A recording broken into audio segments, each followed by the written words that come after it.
All right. I'm going up.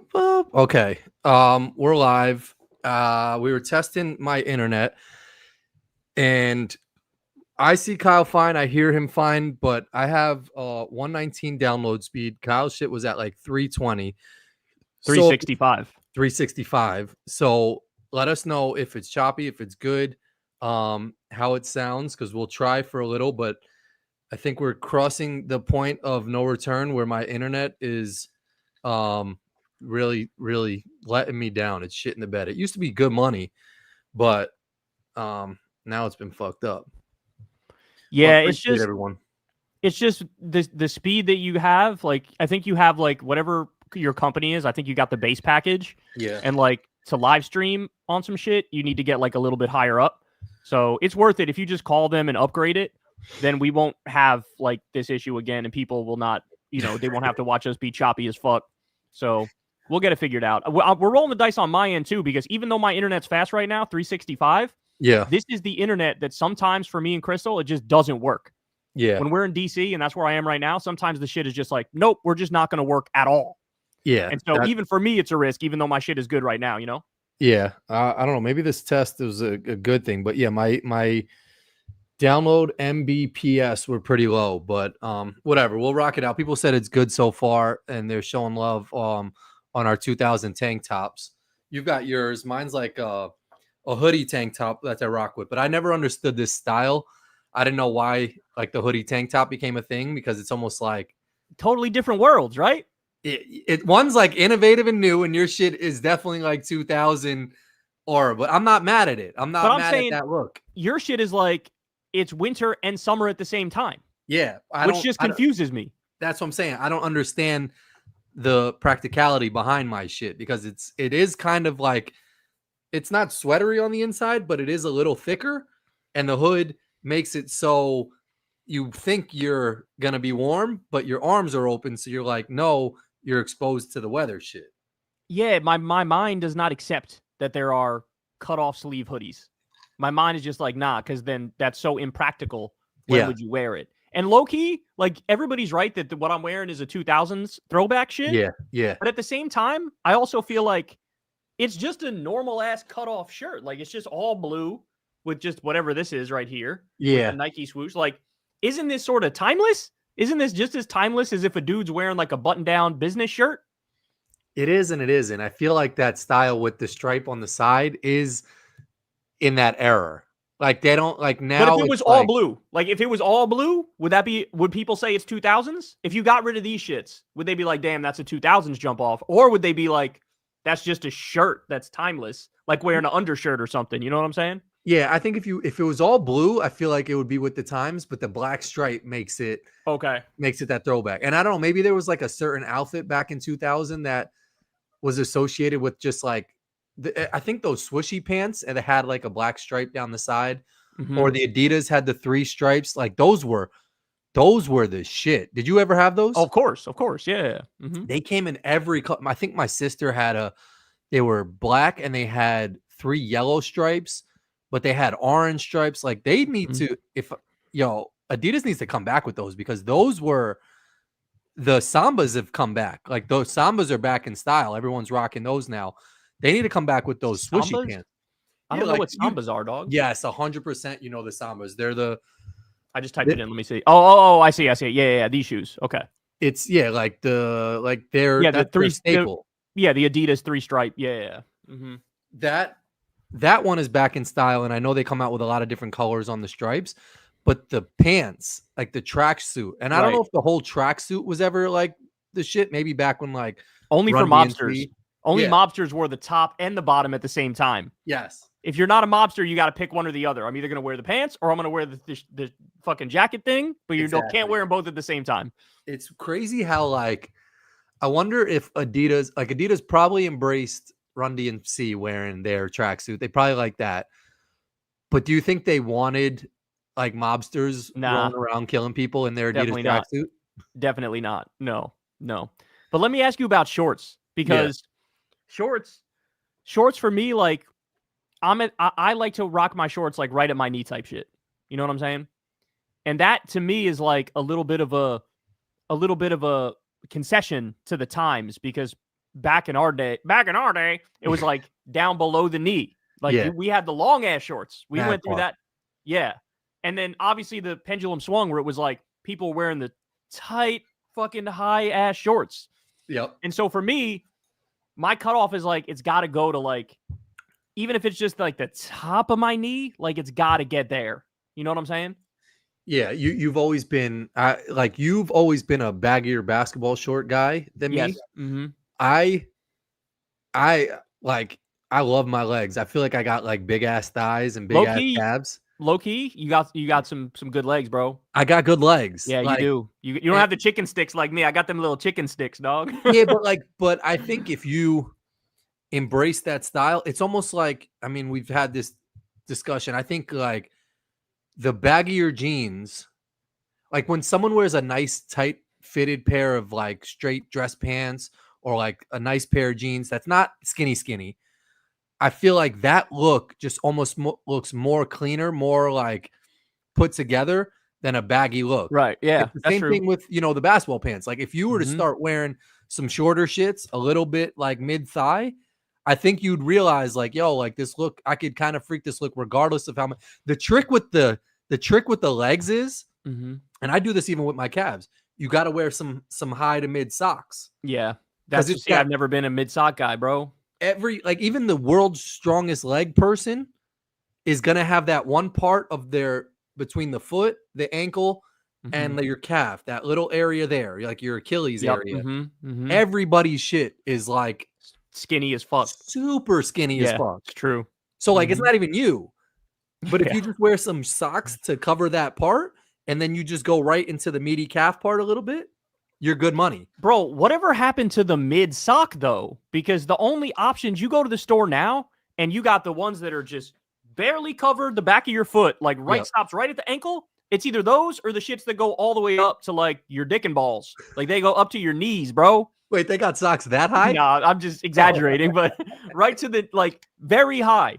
And there used to be like back in my day, there used to be the like mid sock. You know what I'm saying? But apparently those shits are viewed as like whack as fuck. But I'm like, how can some middle ground shit be whack as like it's just some compromise ass? Like I don't want it super short. I don't want it super long. Yeah. I want it right in the middle. How is that? How can that be controversial? It's like the definition of not controversial if it's in the middle of the shit. Just like wearing short shorts is controversial, wearing the baggy ass shorts is controversial. But if you have some like mid shit, people got to respect it on some like, oh, that's just some mid shit type stuff, you know? Yeah. Well, here's someone. Well, that's ankle socks, but like ankle socks. Isn't that what I'm talking about? Ankle socks? Isn't that what I'm saying? The mid ones are ankle, or the mid or ankle are the higher ones? I feel like ankle go lower. Oh, ankle are the lower ones. Okay. Those are the ones I wear, but only because I can't find the ones that are a little longer anymore. Yeah, no, I like the ones that you're talking about that go right above that little ball on your ankle. You know, right. Like the high shit. Yeah. Mm-hmm. And to your point, I feel like that's like standard sock 101. Like if you took a sock education class, that's the photo of what a sock looks like. Like the like square top, like kind of down, and then like a curve. Yeah. And so it is weird that I don't really see those ones either anymore. To your point, the ones that have gotten super hot now are the like no-show joints that like my brother wears these, and if he's listening, I gotta clown him on them because they barely cover the heel, right? They just like barely cover. They like don't even cover your foot. It's like when you go to the hospital and they give you some like slip on shits. It like covers your toes. Your whole like front of your foot is exposed, and then the bottom is like just barely there. It's like, what are they called? What'd you call them? I think no-shows. No-show socks. I'm gonna look these up real quick. No-show socks. Yeah, here we go. Oh my goodness. Yeah, these are ones shit. That, like, so these are like even like smaller and lower than the ankle socks. Way smaller and way lower. Damn, bro, that's kind of wild because, like you said, the top of the top of your foot is getting no love. The top of your foot is just on its own. And it's like if you got to a point where I feel like it's just covering the toes, where you are at risk of the sock falling off the front of your foot, That's what which it would looks be like. crazy because like if that happens, one, it would be dumb uncomfortable. Two, Facts. there's not even that much space in the front of your foot for you to like kind of like adjust that. Like you got to take your whole shoe off for that shit. And now you're showing your sock, you're showing your feet, and you're showing that like you're gonna have to fix this whole situation. And like when that happens, you're stretching out your sock even more, where that shit is prone to happen probably even more. So like I don't see any benefits from the no-show shits. Because if you're gonna wear the no-show shits, you might as well just wear the low sock shits. The ankle socks. Yeah, so basically, like, I want to say 90% of my sock drawer is the ankle socks. But low key, I wish I had those mid shits, but I'm running out of the mid shits. Like, I have them from like 6 years ago or some shit. I bought them, I found them somewhere. Mm-hmm. But like, they're like slowly disappearing, like all socks somehow do over time. They always do. And now it's like 90% the ankle socks. But I have an issue with the ankle socks, even though I wear them all the time, because sometimes if you're wearing like certain sneakers, you'll start getting a blister on the back of your foot because the sock is not giving you enough love. Yeah. And so that's why they need to bring the mid ones back. Because look, I don't care what anybody says. I don't care how popular people say the long socks are. Yeah. But my dad always had those long ass tube socks, wearing some crusty ass old man New Balance. So when people told me, I remember when people started telling me like, yo, New Balance is back being like cool again, dog. I was like, go fuck yourself, homie. Go fuck yourself. Yeah. Anytime I think of New Balance, I think of my dad with his long ass tube socks, crusty ass dad New Balance shits. Yep. I can't do it. I can't be a New Balance guy. I'm scarred from my dad only wearing crusty off-white New Balances his whole life. Well, New Balance is kind of back. They signed like they've been back for a minute, but like back in the sense of like pop culture, like they're like back. Yeah, like, and to your point, that like that whole style, like same thing with there's the Air Monarchs, I think they're called, and it's like the dad shoe. That's like a style now for people to wear. So I can't get behind. I do have a pair of New Balances. My dad actually bought them in Vietnam. Yeah, that's the dad shoe, the Air Monarchs. Yeah. That's right. And I took those shits from him, and I wear them, and it's not like I get clowned. It's not like people are going to be like joking on you if you're wearing some New Balances. But these are one that like I don't remember K-Swiss ever being hot. Oh, K-Swiss? Are you kidding me? They had I remember the commercials like the back of my hand, dog. Really? K-Swiss? Yeah. I wear my K-Swiss. I wear my K-Swiss. It was some shit like that. But that like that they never, I don't know if they like ever popped off really like that. So I just looked up the K-Swiss shits, and they're like, imagine the Adidas 3 stripes, but with 5 instead of 3. That's what their shit was. Yeah. They used to do like an extra stripe on their shoe. Yeah, 5 stripes. Yeah, K-Swiss never did it for me, man. I don't know what. I think are they they're not an American brand, are they? I feel like they got to be like British or some shit. I just know they were more of a low price brand, right? I don't think they were lower priced. I think they were just like, yeah, I don't remember K-Swiss being hot at any point. Like I feel like Los Angeles. They were founded in 1966 in Los Angeles. I remember Converse had a moment. Converse before Nike was the hot shoe. All the basketball players wore Converse, I think. Yeah, and I think Jordan wanted to deal with Converse, and like he couldn't get terms that he liked, and so he went to Nike, and that's what put Nike on the map. Oh, really? Yeah, I kind of vaguely remember that. I just saw a video of Michael Jordan, and it was like some old. He wasn't old, but it was like a doctor, some nerdy looking guy with glasses, and he played him like 1-on-1 at some basketball camp, and apparently he like beat him 3-0. And the caption was like, regular guy beats Jordan. Like they had the video of it. The guy made like 3 crazy looking layups, and Jordan looked like he was playing. I mean, he wasn't playing like hard defense, but he was locked in on the guy a little bit that he had to make like a pretty tough reverse layup, and the guy beat him 3-0. Bro, but Jordan is 62 years old though, dog. Like, no, but this was back when this was back dumb long ago. Oh, really? Yeah, like Jordan was hosting a camp or something like that, and the guy like came out and didn't like Kyrie beat him too or something. I feel like there was some. Let me look this up. Maybe. I feel like Kyrie's like on his streaming shit now. He's doing like what basketball pro Twitch streaming. That's what's up. I fuck with that. Well, basketball pro beat Michael Jordan at his camp 1-on-1. Let's see. It says John Rogers. That's not a pro basketball player. No, is it a black dude with glasses? Yeah, this is the dude who you're talking about. Oh, but I okay. was thinking of a different pro who beat like an actual pro. It was like when he was a rook, when he was not a pro yet. I think it was Kyrie, but maybe. Hold on, let me ask Rock. It could have been. But yeah, no. So anyway, yeah, I like the longer socks, but my thing is I like wearing socks around like my house, and I have all wooden floors. And I don't know is it with the Nike socks, with Hanes socks, but I have so many holes in the bottom of my sock. Me too, dog. It's just like I feel like I don't know if socks are getting made worse and worse nowadays, but like every one of my socks, I wear them in my house for 2 seconds on some wood floor, ripped instantaneously. Mm-hmm. And my whole thing is like, I wear those shits for dumb long, even if the bottom is ripped, because you can't see past the ankle.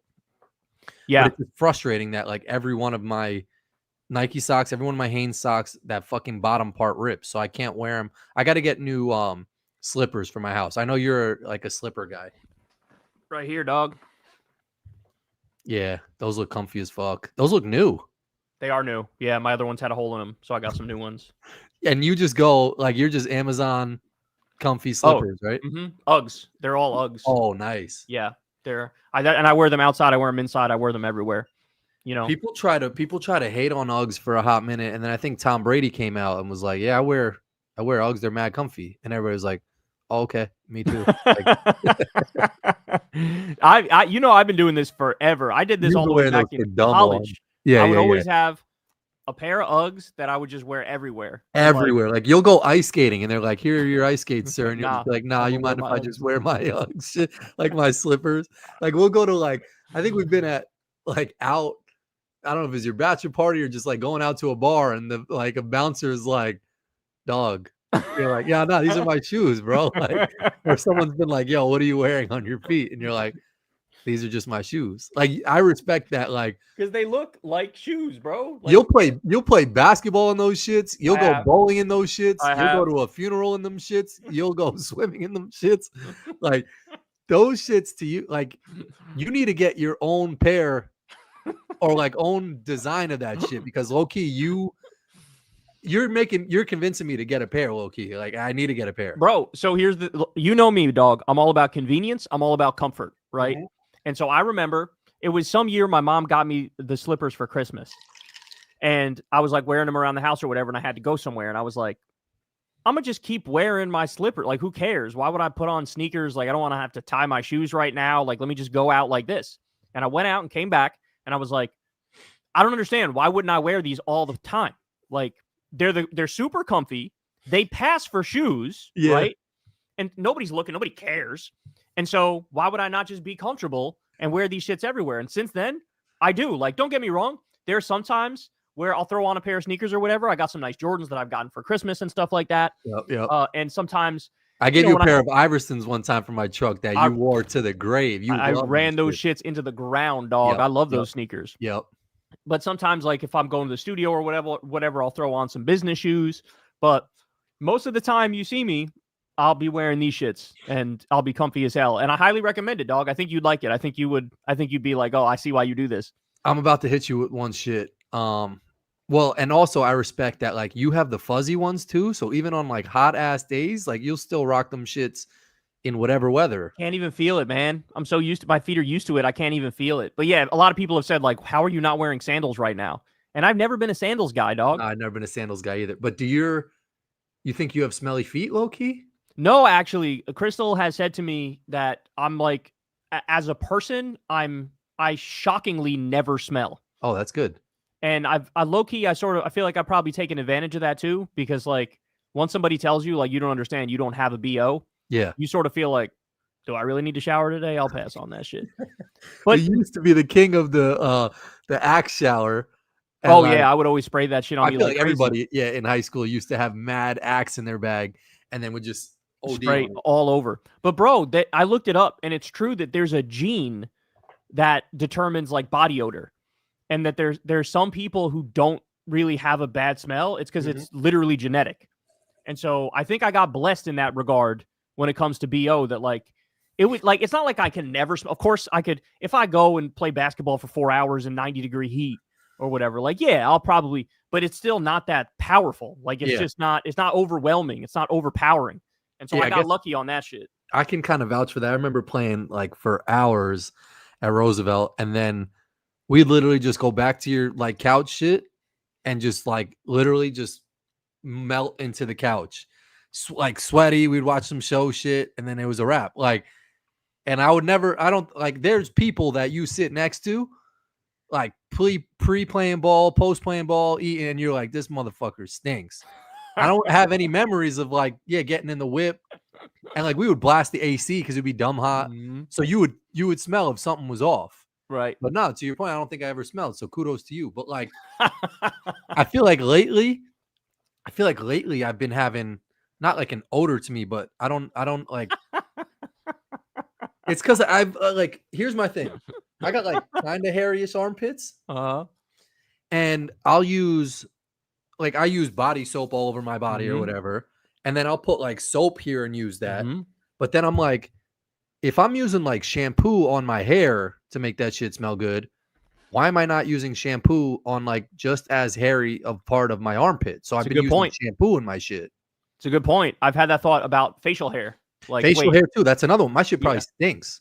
Yeah, so I've done the same thing where I take like, I'll do my hair and then I'll get my hair, facial hair with the shampoo. Yeah. But I No, never really thought about it for my armpits, but that makes sense. I should start doing that shit too. They probably sell shit that's like armpit shampoo hair, like I wash don't or know if whatever they the do. fuck. That's actually a good ass invention if it hasn't been done. I could I'm sure it has.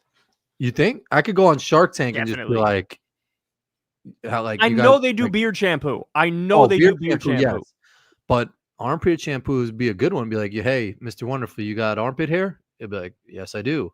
I'll be like, what do you clean it with? He's like, just the soap in my shower. I'm like, well, now clean that shit with armpit shampoo. And then you could do conditioner for the armpit, and you could do hair dye for the armpit. Imagine selling armpit hair dye. Like, I'm gonna make my shits jet black this week. I mean, like they do it probably for down below. That's true. I never thought about that, but I guarantee you there's some dude out there who's super self-conscious about having white pubic hair, and he was like, I'm gonna just dye this shit. I'm gonna dye it. Like, because it's a disturbing moment when, like, I'm not gonna front. I've had that moment where I look down and I got like a couple white ones down there. No, but it's kind of weird too, though, because like I feel like you get gray hairs on your head because of stress and like A lot of that's genetic too, though. Like my mom genetic? went white at like 18. You know what I'm saying? I got my first at like 18, my first white hairs. But does the pubic hair automatically match the No, it doesn't. hair? No. That's what I'm saying. Like I feel like there'd be more distress in your groin area if you're like not getting action or something like that. And your balls are like, yo, what's going on here? I'm gonna turn gray. I'm fed up with this shit. It seemed like that was the last to go, was the pubic zone. Like the pubic zone was hanging on like a trooper for a hot minute. And then like the hair went the sides went first for me. Like I got the Mitt Romney shit where like the sides go white first. You know what I'm saying? Yeah. And then after that, it was actually the facial hair. There's like right over here in the facial area. This shit actually goes white. These are my I see your shit too. Yeah, I get it too over here, right? Yep. But the last thing to go was the pube zone. But even that, it's still fighting for dear life. Like it was only like I don't have that many. That means you've had good like you've treated them well. I like your theory as opposed to genetics. It's like, are you getting buns? Your shit is gonna stay. Your shit is gonna stay colored. Like, if you're not stressed and you're having a good life, your hair is gonna be like good up top. But like fuck the genetics stuff. Well, to be fair, that's what Crystal said that was her philosophy too, because she got her first white hair when she had her son, because he was a menace when he was a baby, running into traffic, getting lost in Central Park, like all sorts of fucking bananas shit. That's what and she was like, I never had a white hair until I had a boy.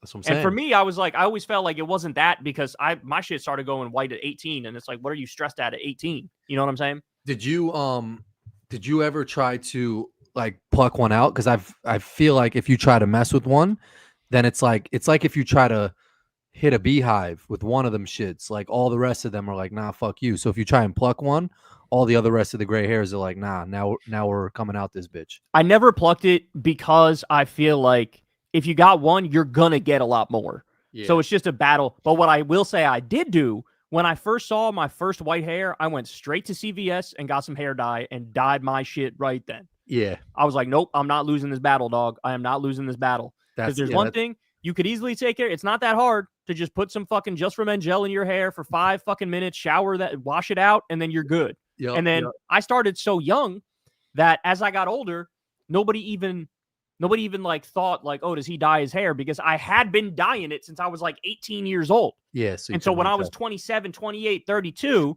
people look at me like, that's just Kyle's hair. Yeah, even though technically it's fucking Just for Men up. But to be fair, like I said, for me, it was mostly this area, sides, like this area. The top tend and this area tended to stay pretty dark. Yeah, and I'll defend your shit now. Like, I like how you've done it now. I see people like sometimes will comment like, tell Kyle to turn his shit back. Like, bro, I did, and it didn't look good when I went back. That's what I'm saying. I feel like I don't know if I've gotten used to it or like, I mean, it wasn't even bad when you did this shit originally for the Halloween joint. Like, I feel like that look is like a good, like if I did that shit and my shit was blonde, I'd look like a total just like nutcase. But like, I feel like your skin complexion with the matches with beard, it, like matches it well. So anyone who's kind of like hating, I feel like it's like on some like they just want you to go back to the old shit, which I feel like that looks good, right? But you said you went back to the brown, and it just were you not used to it? For my wedding, I went back to it, right? Because I didn't want my wedding. I didn't know like, okay, if this blonde hair shit is just going to be a phase, I'm only going to do it for a short time. Let me make sure for my wedding that my shit is back to what it was most of my life, right? And so we put it back for the wedding. But as everybody said the same shit when they saw me back with the dark one, they were like, I actually kind of liked it better the other way. And look, it's a great trick because it's also way easier to upkeep. Yeah. Because when my hair is dark brown, which is what, it's supposed to be, right? That shit, I have to dye it once every like 3 weeks, dog. Yeah. When I do this shit and bleach it blonde, I do this shit like, I don't even know, once every 4 months or some shit. Oh, that's and so it's a lot easier. And the other thing is it mixes well with like my sides right now. These sides are all white. That's all white. This right here is all white, but you can't tell because it matches with the blonde. Yeah. So your brain just goes, it's blonde. You know what I'm saying? It's like it tricks people into thinking his hair is just blonde. Yeah. Like, nah, I got a lot of white that's being hidden by the blonde. You know what I'm saying? Yeah, so like there's a number of reasons why it just works. And like you said, with my complexion, it tends to work. It's honestly, bro, it's the old white man trick. And my dad did it too. As my dad got older. That's what I was saying. I was about to say, because I remember my dad did that shit. My dad was like mad, like what, like kind of orangey blonde, right? Like, didn't his shit, wasn't it like his whole hair went white? His whole hair went white, and then he decided, I'm gonna go get Just for Men gel, the sandy blonde. Thing. And he put that shit in. And like, it's just easy. You could just hide your fucking, like, it's less work. You could hide all the fucking imperfections. Yep. And I was like, this is it, bro. I'm gonna keep. So I think I am gonna stick with it because it's just easier. And like, and the other thing is like, even now, like, it's been a while since I bleached it. The shit still looks good. So like, I'm gonna cut my hair in a little bit and not bleach it right away, and it's just gonna look like this basically. And I could let it rock until all the blonde grows out. The only downside is you have to make sure you don't like re-bleach areas you've bleached, because then your hair is gonna get like brittle and like fall apart and shit. Oh shit. Yeah, like it does a lot of damage when you bleach your shit. It does a lot of damage. Sure. Yeah. So basically, what you want to do is like cut it short, bleach it, let that bitch grow out, and then when you cut it, make sure there's like not much bleach left in your hair at all, and then you can re-bleach it. Yeah. The roots have to probably like refresh exactly some shit. So you got to wait a while. Like I could cut it and I could touch it up, but I'd still probably let it rock for a little longer until all the blonde is gone. And I could cut it again. You know what I'm saying? Yeah. By the way, shout out to Lilith. Lilith is watching live. Oh, is she? I was going to show this comment. I'm behind on the comments, but I wanted to get your thoughts on these because I rock with them heavy. Crocs. I've never worn Crocs, bro. No? I've never worn them. Nah. I'm not against them, but I've never worn them. Okay. See, I'm a Croc guy. I've had the same pair of Crocs since like 88. And they're popular, pair that like I wear them shits like gardening. I wear those shits fucking I could hoop in them. I take the girls down to the That's park. crazy. You could hoop in Crocs. I mean, like not like I'm not Not like good, but crossing like on people up in the shit, right. but like they have what's called chillin' mode, which is where the front half goes on the front, and then they cut chillin' mode or sport mode when you put the thing in the back, and it gives you more support on the back of your foot. So if you go into sport mode, you could hoop, but you're not gonna hoop like successfully. Like crazy. Yeah. And so yeah, I'm a big Croc guy, but I'm tight because I have this. It's not a. It's an orange color, but it's like a creamsicle type of shit. And they don't make the fucking color anymore, man. Damn. It's like my glasses. Like they don't make the same glasses anymore. What ended up happening with the glasses? I ended up getting a different pair of clear shits. Oh, okay, but it's like looks similar, but it's different. They look similar, and I'm a little tight because like I had 4 different pairs, and I got to be on some like your mindset. Like just give me one pair, I put them on, and like you'll put some shit on and be like, these are perfect. I put one on and I put them down, and I'm like, let me see these other shits. Like, and then I start fucking me up, like myself up. Yeah. So I had like 4 different pairs, and even Damn. the dude at the spot was like, my man, like, just pick one of these shits already. So I kind of was a little, I left, I came back, and then the next time I tried a new pair, and they were kind of rounded, which I kind of fucked with because it You liked it? yeah, it kind of did because it kind of like went with the circular look of my like eye, shit. Right. Here So it kind of hit it a little bit. Yeah. I kind of fucked up because I sent Molly a photo and it was like a bad angle on the photo. And she was like, she hit me with like some, yo, you're overthinking it. Like, just get the shits that you showed me in the store because she was with me the first time. So I ended up just getting those original shits and not getting the rounded joints. And I kind of regret not getting the rounded joints. So how close is it to your original pair that you got, the one that you ended up getting? They're pretty similar. I think they're a little smaller. Like the other ones were a little wider. A little bigger? So, yeah.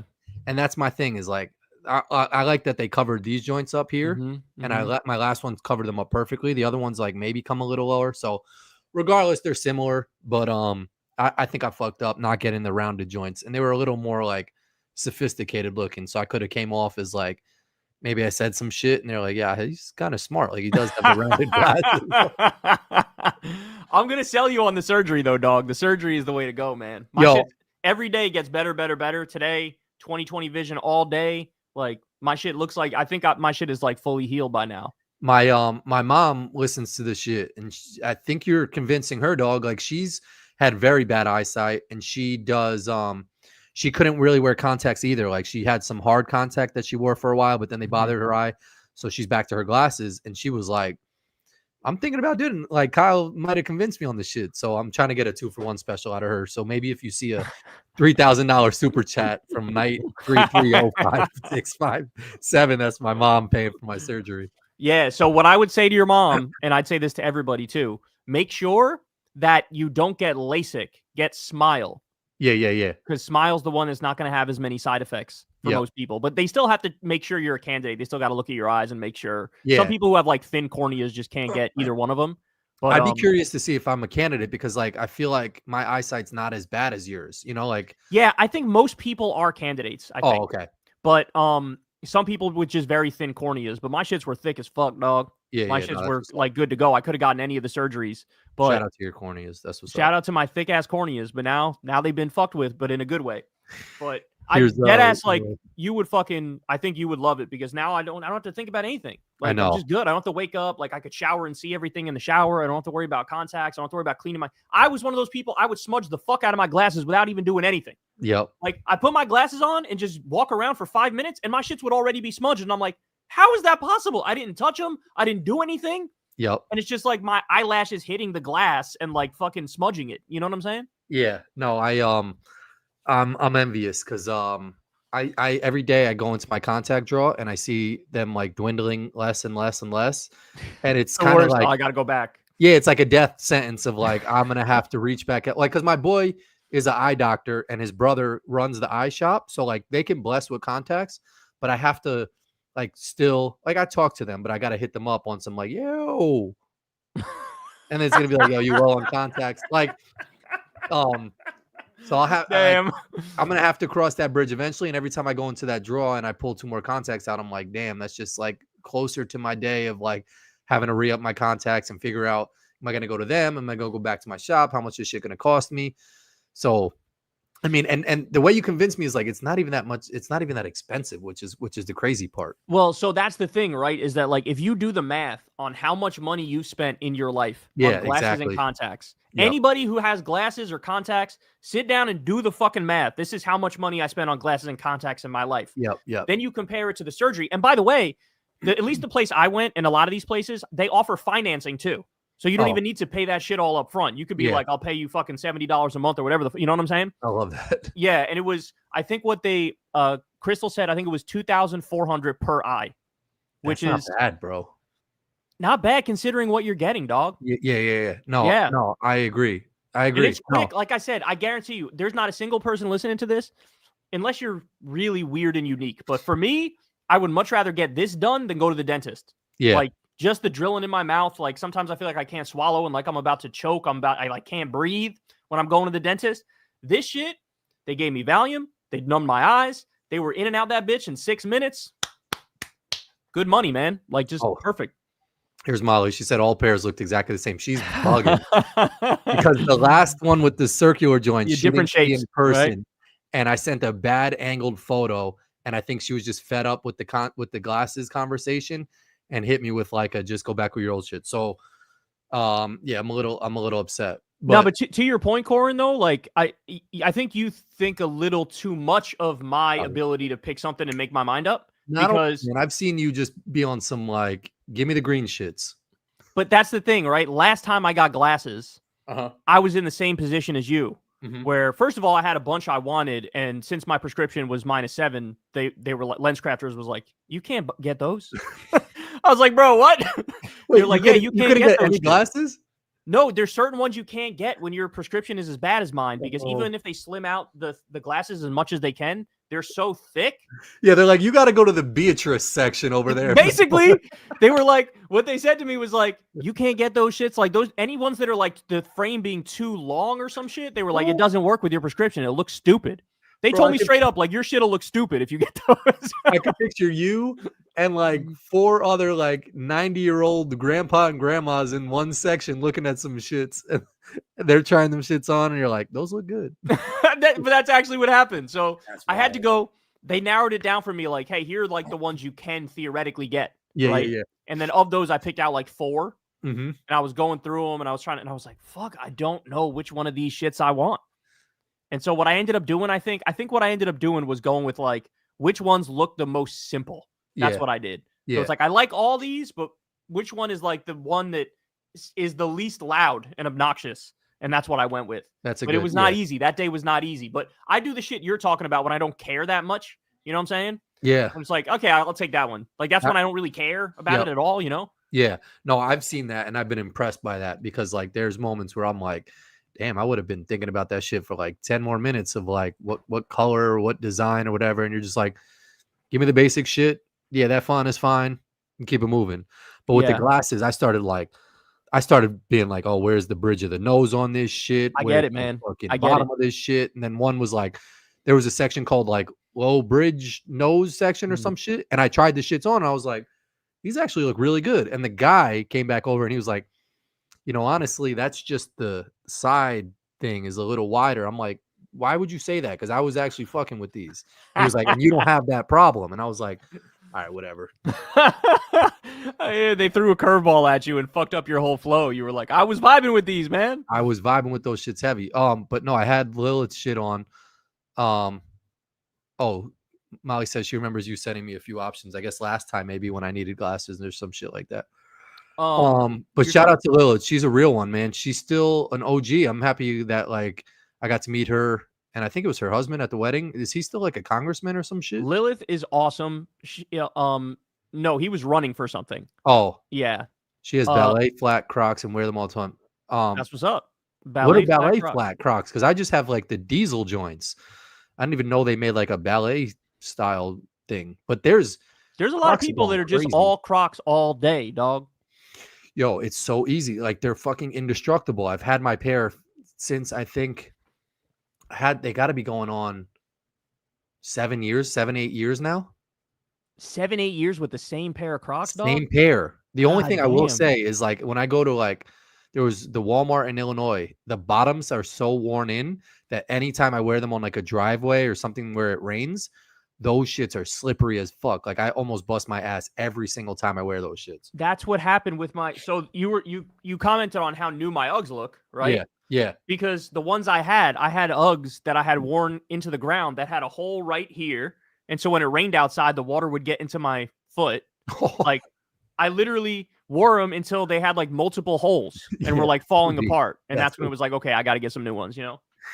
I don't have any gibbets on my joints. Hold on. All right. So I want to just quickly get into some of the shit because it's been a crazy fucking week, man. And knock on wood, I'm happy the internet's working. I really think my shit is just like a basketball player that's like 57. Gotta warm up. Yeah, that you're asking to run threes. And he's like, nah. And there's 5 people out on the court and he's the 6th and he just walked in the gym and you're like, nah, just put your shoes on and come on. And he's like, nah, you got to give me 10 minutes to run up and down the court, stretch my legs out, do my calisthenics, and then he's nasty though when he plays. All right. So I wanted to ask you because I low-key think people were shitting on Comedy Central, and South Park and Daily Show, people were loving it. We're on not shitting on them, but saying that like the network was gonna like crumble. I feel like they're probably loving every moment of this shit right now because they're getting like so many people locked in on them. Nah, here's why you're wrong. Because it's about the merger. The merger is, so the parent company is Paramount. Paramount is merging with Skydance. Mm-hmm. They needed the Trump administration's approval. And so they're trying to appease the Trump administration and not piss them off in any way, shape, or form. True. And so Comedy Central, which is under that parent company, now South Park is going all in, shitting on Trump like crazy. Daily Show, Jon Stewart, same shit. They're calling out the fact that Colbert got fired from CBS, which is part of the same company. Yeah. So like, the last thing they want is all this attention. Even though they're getting eyeballs, even though they're getting ratings, they just want this merger to be approved and to go through and to not have Trump like fucking destroy them. That's what they're concerned about. They don't even care about the ratings right now, dog. They don't. So the merger hasn't even gone through yet? So we just got word the other day, actually, that they did approve it.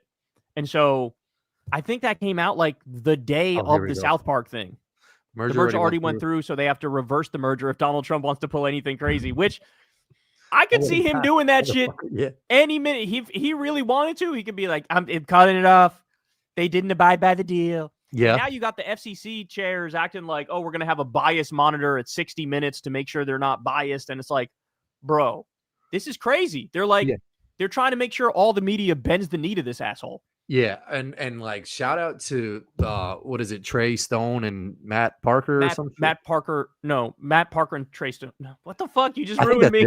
Yeah, Matt Parker and Trey Stone, because low key, like Trey Parker and Matt Stone, they went ham. Like it wasn't even like going ham. Like they went super ham. And like the thing about going ham at Trump is like Trey Parker and Matt Stone. There you go. That's it. What did he say? You just reversed it. You just flipped it. Oh, Trey Parker and Matt Stone. Yeah. I'm gonna say, I mean, like, I think I've said this before on the podcast, and like even just like I've never really been a South Park guy. It was never really my shit. Like same. I always fuck with it a little bit. I fucked with it a little bit because I appreciated it, and like they were just like they were staples of like kind of pushing the envelope and like being funny with shit. But like it's the same thing, and maybe I didn't give it a proper chance. South Park, and maybe I didn't give I'm about to say another one that I don't know if people get tight about, but like King of the Hill, I never King of the Hill was viewed as more like Red America cartoon. Red America, but also I feel like people like it's got a very solid fan base of people that rock with that shit. Like and like say that it's very funny. They do. Yep. That's true. So I gotta maybe give King of the Hill another shot. Or a shot. I don't know if I. These are. But let me just interrupt you to say that these cartoons, like the whole point of these cartoons, is like just had a long day working or just had a long day at school. Yeah, was just handling some bullshit. Got back to the house. It's 10:30 at night or 11 at night. Can't sleep yet. Throw this bitch on and just relax. Yeah. Right. And like in that mindset, all these cartoons are fire. South Park is great. King of the Hill, I've watched a little bit, and I like that one too. Although that one is definitely a little more red state coded, whereas I feel like South Park is kind of almost like a bipartisan, like red state, blue state type shit. Family Guy too, I feel in like the same category. Yeah. And so like that's the mindset for them. But South Park was always, they had the pass from early on, right? Like whenever everybody else had to like abide by certain rules, and when South Park would do some shit, it was like the South Park exemption where people just be like, yeah, that's South Park. They get to do that. You know what I'm saying? Yep. And like this feels a little bit like that too. And it's almost like they went so hard in the paint that it was a brilliant move, because then if they kill the merger or if they fire the guys at South Park, then it's like, we know exactly why you did it. We know it's because he mocked Trump, and now you guys look like little bitches.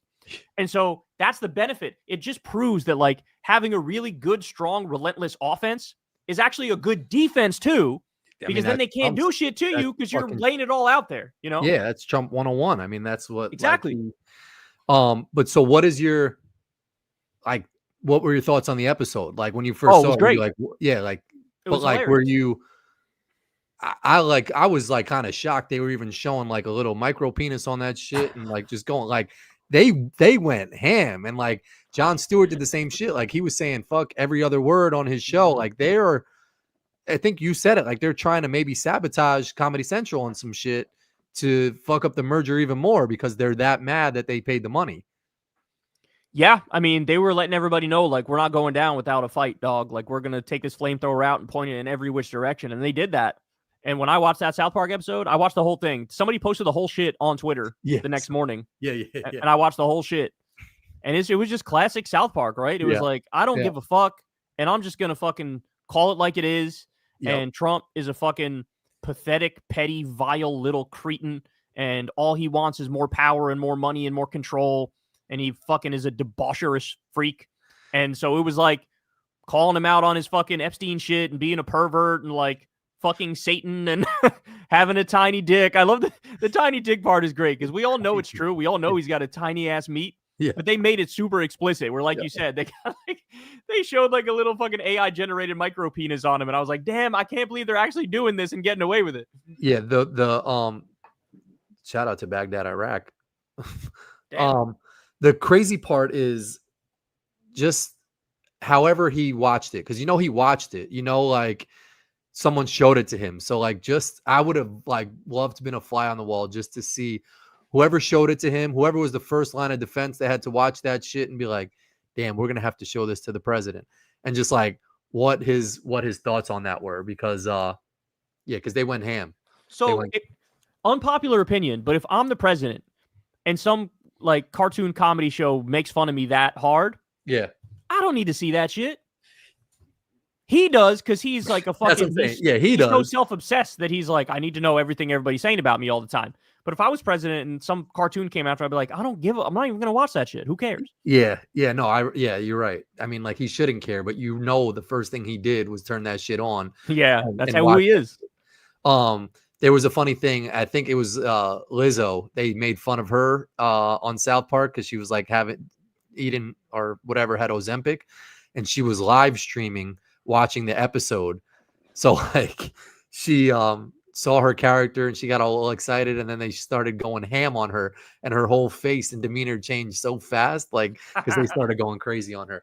But like for South Park, it's like, where do you even go on the next episode? Like, you can't go down from that shit and do some regular ass episode shit. Like, I feel like you should just attack him the whole season. Like, he's got to be a main character the whole rest of the season, and you got to just keep going ham on him. Yeah, like every episode, his dick has to get smaller and smaller and smaller. I know they will though. That like those, I never worry about those guys running out of creative material because they're what makes them so brilliant is they're a stream of consciousness. So like, whatever's going on in the news, they'll look at what's going on in the news. They have like some funny or absurd thoughts about it. They write that bitch down, and they just like, they could just sit in the creator's room and just fucking fire off an episode of South Park in like 30 minutes and just make it come to reality. And like, it's all like, it's always fresh, and it's always like sort of edgy and absurdist. And like, that's why it's been such a, the show's been so popular for so long. Yeah. Is that they just vibe. They just know how to like sit down in that room and just get something that fucking works. And so I think, to your point, I think they will do that, dog. I think they will have him as a character in every episode. I think it'll get funnier and funnier and more ridiculous and more ridiculous. They might make his dick smaller every episode. They'll do some shit that just works.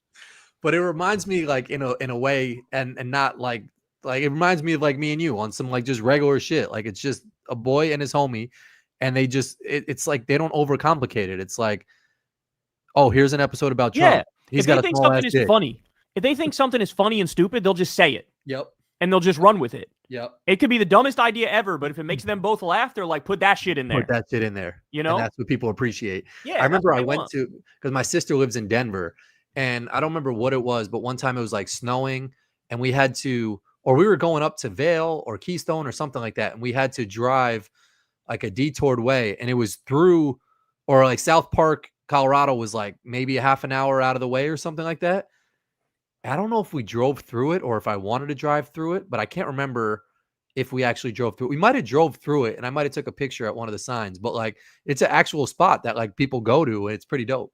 Yeah, that's crazy. Like we talked about this before, but like you got to go to the Sopranos house and take a picture. Yeah, because you probably don't even live that far from the Sopranos house. Like you could probably get there within like 40 minutes, 50 minutes, something like that. Yeah. So you got to do that one. You already have a picture in front of the Family Matters house, right? I went to Family Matters. They tore that down.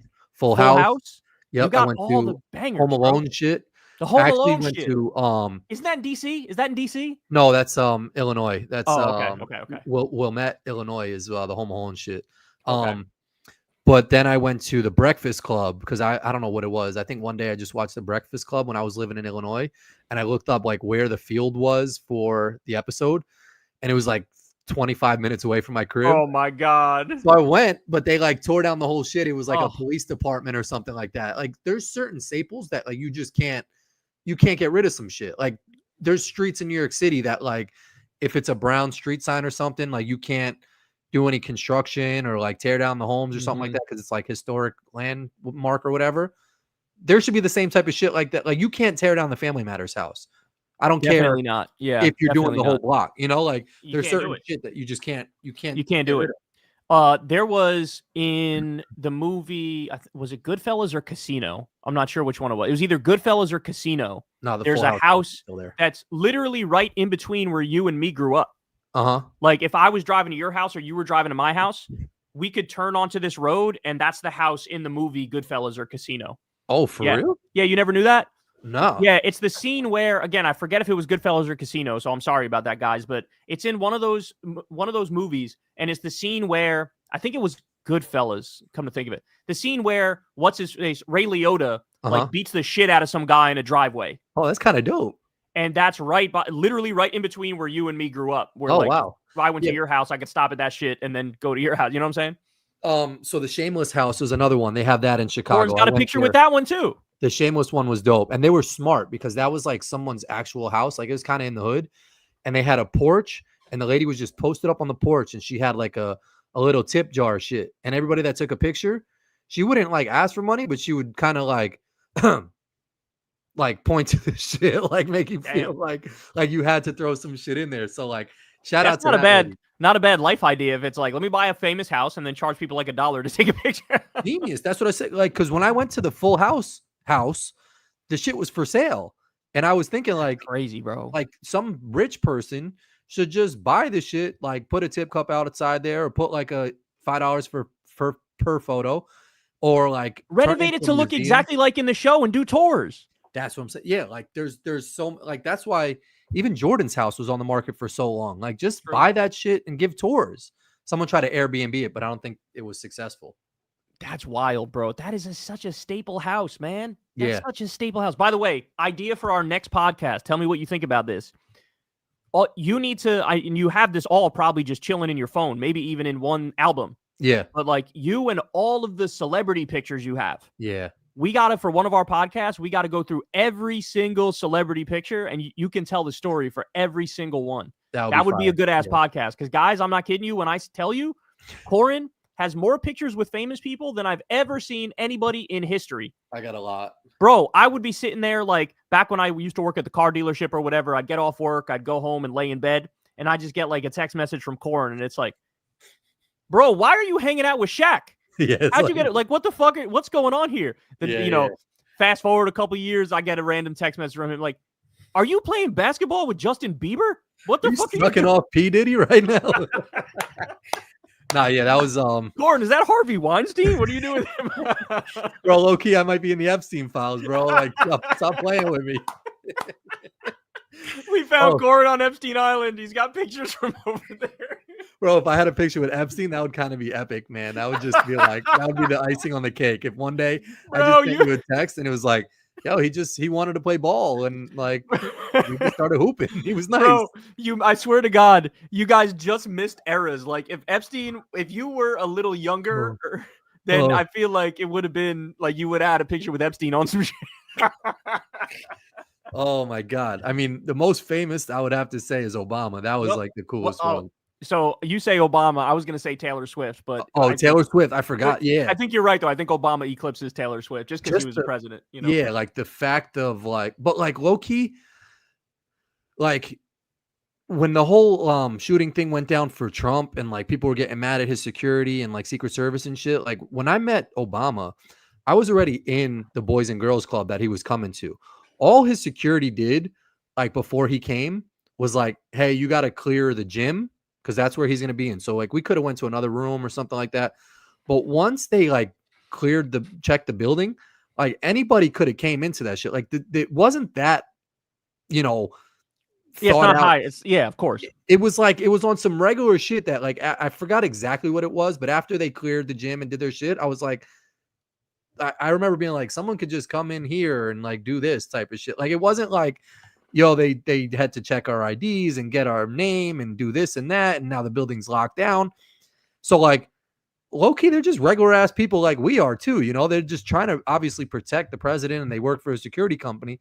But there's regular ass ways to like kind of just Jedi somebody. Yeah, it's amazing how fake like security is, right? Yeah, like you just get some buff dudes wearing suits and having guns and with sunglasses walking around next to you, and it's like, yeah, we're official, we're protected. It's like there could be somebody hiding behind that bush, any of the shit, that balcony, like, and think of the number of places any human being goes. Like, Obama's gone to a zillion places since he was president, when he was president. Trump, same shit. You can't clear everything everywhere. Like Trump was just playing golf in Scotland, dog. And like, you're out in the wide open, even though you're surrounded by Secret Service. Like there, people are all over the place.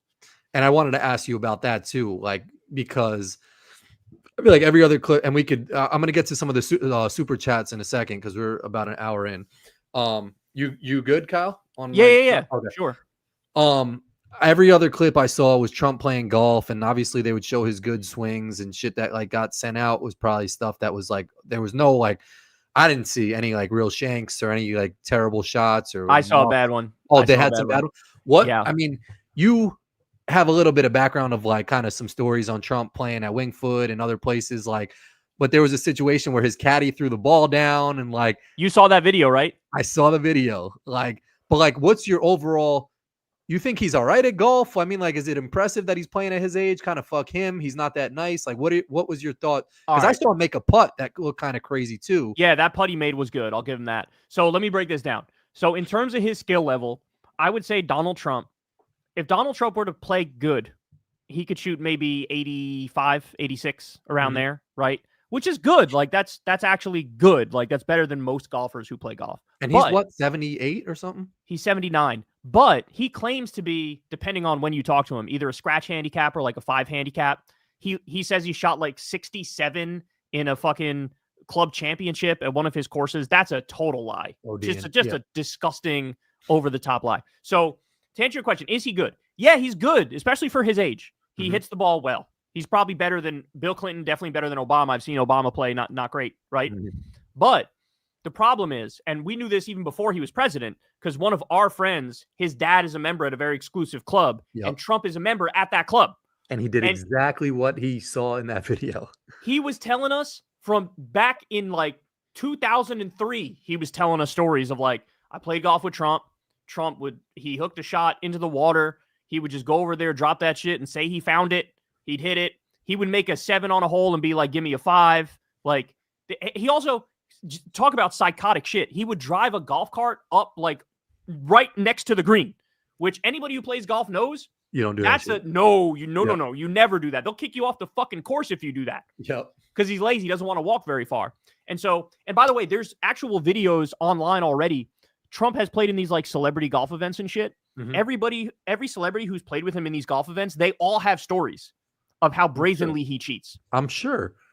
And so for this one in Scotland, everybody was making a big deal of it.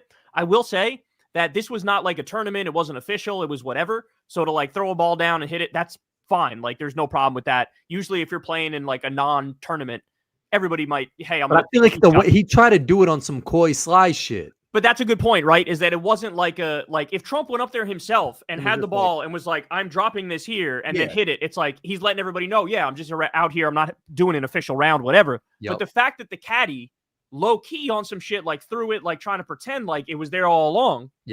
That shit he's sketchy as fuck. And so it made he has a track record of this. That's what I'm saying. It made me think that like one, that wasn't the first time he did that all round.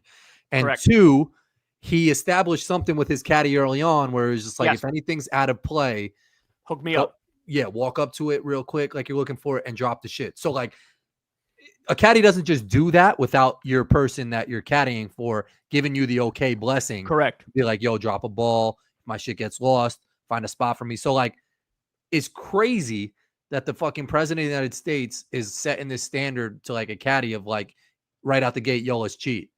That's exactly right. No, and honestly, that mindset really explains a lot about Trump because that's what he's like in real life too. Yep. You know what I'm saying? Yep. And so we've always known, like, there's always been these stories about Trump cheating at golf. There's always been these stories about he'll go play in these club championship events and claim like he won by 10 shots. Meanwhile, he was the only person in his group. And so he would just cheat the whole fucking way and then say he won.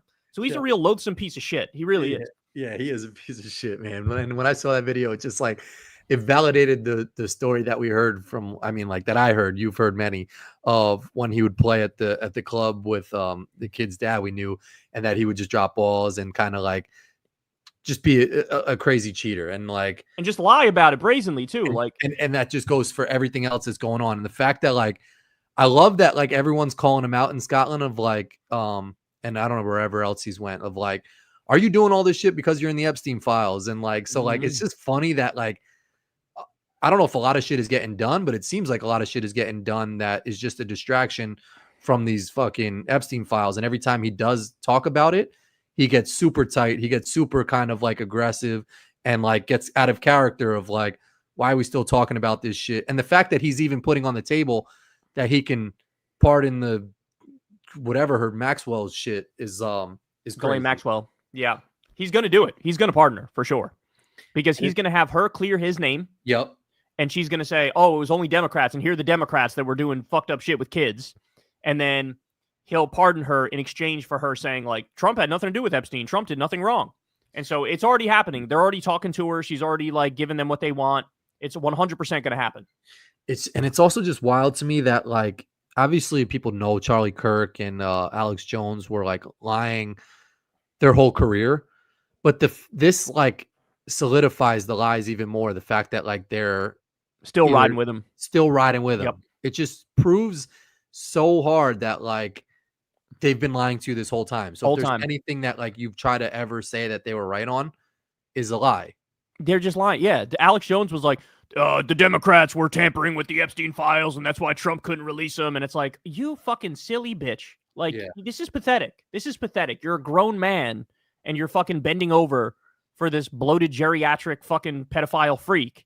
All because what? Why? Because you're a hack partisan prick. Like, fuck bro, you, do you man. think the people that are constantly tweeting positive shit about him, like what is a lot of it is bot farms, bro. A lot of it is bot farms and a lot of it is paid influencers. Is that what it is? Because there was one guy who was like something Johnson, and like I was like, who like the guy, like President Trump doesn't know you won. So why are you riding his shit that hard on like posting every one of his golf swings? Is it like to get engagement? That was all bot farms. So all those golf ones, it's either bot farms or paid influencers. You can actually tell who's on the payroll of like MAGA Incorporated. That's crazy. By looking at the people who were sucking him off for his golf swing. There were like 20 tweets of all these different MAGA Voice One or whatever the fuck their names are on Twitter. Yeah. And it's like, oh, these are the ones on the payroll. And they are. Those are the ones on the payroll. And then you have examples like Benny Johnson.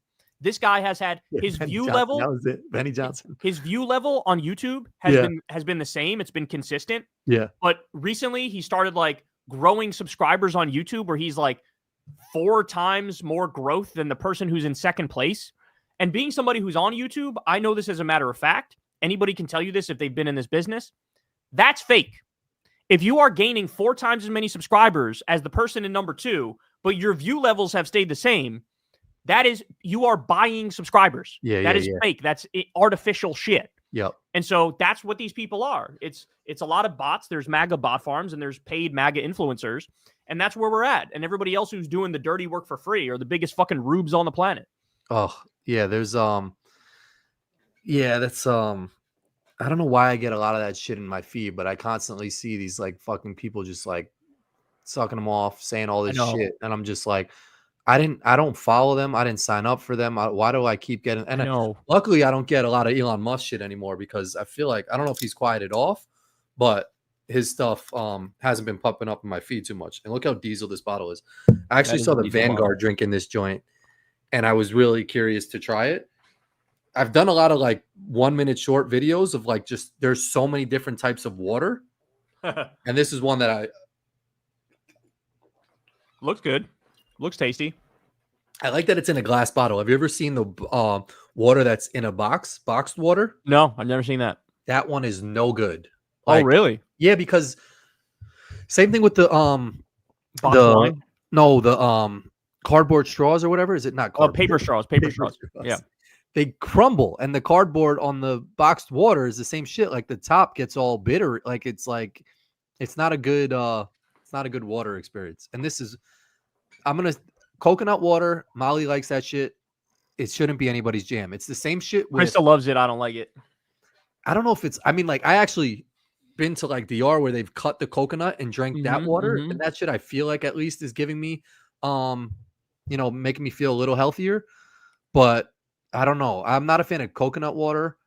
Molly swears by it. She loves that shit. And it's definitely good for you. I know it's good for you. I'm about to shit on another thing, and I'm curious your thoughts. Almond milk. So I don't remember the last time I've had almond milk, but Crystal has gotten this stuff oat milk sometimes. Oh, oat milk, yeah. And I've had that in cereal, and it was pretty good. Oh, really? Yeah. I wonder what the like benefits are, like what the just for people, I guess, who are lactose intolerant and they want some other shit. Yeah. You know what I'm saying? But for me, I don't like normal milk because if I have too much, then seltzer's my shit always. Well, it's seltzer. You already know the deal. Yeah, that's guaranteed. I got some right here. I finished it though, unfortunately. Oh, beast, the Pellegrino joint. Yeah, but I finished it. Those go quick. Girl. Those go quick. All right. Liquid Death, that's another seltzer. Yeah, that was a good one too. Yeah. I remember Sagar saying like, yeah, they handed out to Breaking Points. They gave them a bunch of just like free. Yeah, it's kind of love. Liquid Death shit. Yeah, they gave them to like every podcast, hoping that like they drink them on air and shit. Yo, they didn't give that shit to me. If the guy's listening, I'll drink your Liquid Death on air, man. I'll take anything free. Anything Kyle doesn't want, send that shit to me, bro. Before I get to some of the super chats, I wanted to. I mean, this one is like fucking a tough one, man, because he's so polarizing, and Hulk Hogan dying, man. Yeah. So I saw that the other day. I shouldn't have been surprised, but I was kind of surprised. I was kind of surprised. Because even though, like, okay, he was 71 years old, he clearly has been doing steroids his whole life. He clearly drank alcohol. And so, like, to live to 71, it's like he actually had a long ride considering how much abuse he put on his body. You know what I'm saying? So, on the one hand, I shouldn't be surprised. But on the other hand, the larger-than-life persona made you feel like he's going to fucking live forever, right? Yeah, and here's my thing. Like, he kind of was a bad guy, but he also, like, there's so many people, like my cousin, who I love. She's, like, the sweetest lady ever. Like, back in, like, the 70s or some shit, she worked at a summer camp her whole life. Her and her son, who passed away, like, they got a picture with Hulk Hogan. Like, he was flexing. Like, he definitely did some good shit, too. Like, like... Nah, so let me explain. So, what happened with Hulk is that his brand became bigger than him as a person. Like, his brand hit so perfectly for the time and place it was. Yeah. It was the 1980s. People were feeling OD patriotic. Wrestling was just hitting its stride and like becoming the main shit. Yeah. And so his brand was like perfect. Like this muscular, blonde-haired, tan guy who's like fucking Mr. America with waving the American flag. Waving the American flag with his fucking awesome entrance music. I am a real American. And like it just hit hard. And like that was some larger than life shit where the branding superseded everything. It was like just perfect timing for it, right? Yeah. The marketing with like the pillows and like ice cream bars and the toys. So to your point, like it was just like default, like this dude was like an A+++ list celebrity to the whole country at that point, right? Yeah. But to the point of the commenter, he was objectively a horrible person, dog. Like a terrible person. Like, this is a guy, first of all, just openly racist. They literally have him on audio tape saying, like, my daughter's dating an N-word and I don't want her dating an N-word and I'm a little racist. He said some shit like that, right? He was like, at least like he should be an NBA player or something to like get his money or something like. Right, yeah, just had some disgusting ass shit. There was another shit that my boy told me about. Like, so apparently there was some company he was doing an event with or something. He was like, send me your top influencer or person to work with or something. They're like, we got you. And they sent a girl who was black, and like she arrived at his house or at the event. And he was like, no, send me someone else or something like that. Yeah, like he did some fucked up shit like that. He also tried to bust the WWE union. Jesse Ventura was trying to start a union for the wrestlers, which they absolutely needed horribly because they were working like 7 days a week, insane hours on the line, destroying their bodies on a regular basis. So Jesse Ventura, shout out to the GOAT Jesse, he was trying to get a union for everybody, and Hulk Hogan ratted on him and told Vince McMahon and screwed him all over. Yeah. And so he was just like, he was just an asshole. It really is that simple. Like, he thought he was special. He thought he was better than everybody else. Yeah. And he was like, you know, the boss's little pet. And so, but yeah, to your point, like, for people who don't know those stories and all they know of him is the branding, of course they're going to love him, you know? But for people who knew the person and knew the reality of him, he's a piece of shit, you know? Yeah. Yeah. No, I agree. And then even like it just kind of put the nail in the coffin, no pun intended, when he did all this Trump shit at the end. It was kind of like, I know. It's like, bro, think about it, bro. You're 71 years old, right? Yep. You've been juicing your whole life. You're probably about to die any fucking minute. The last thing you want to be known for on this earth is hitching your wagon to this disgusting fucking fascist piece of shit who's bombing Iran for no reason and putting people in concentration camps and destroying the economy with a stupid fucking trade war and ruining people's lives. Like, that just says a lot about him as a person. It says he's a fucking disgusting piece of shit. Yep. And I was never a Hulk Hogan fan. Yeah, I wasn't either. I feel like, you know, I fucked with Randy Macho Man Randy Savage. Fuck, I always fuck up. I think I said something about a Knicks player last time and said and I fucked up the name. I can't think when I'm doing this, but yeah, Macho Man Randy Savage was my guy. I even liked the Ultimate Warrior a little bit. Like he was kind of like still a little before my time type of shit, and was not like the man. But Hulk Hogan never like did it for me. Never. Well, we were too young. We were too young. So for but he still had his like NWO type of shit, but he was like kind of the outcast in that crew. If you were born, that was WCW Hulk, and that's when we watched more, right? Yeah, I watched wrestling since I was a little kid, so I do remember Hulk when he had his moment and shit. I was born in 1988. He was still hot up until like, you know, the mid to late 90s, right? But to your point, like, really, you got to be born in like the 1970s or early 1980s to really get the full Hulk experience from the fucking Mr. America period all the way up through the Hollywood Hulk Hogan shit.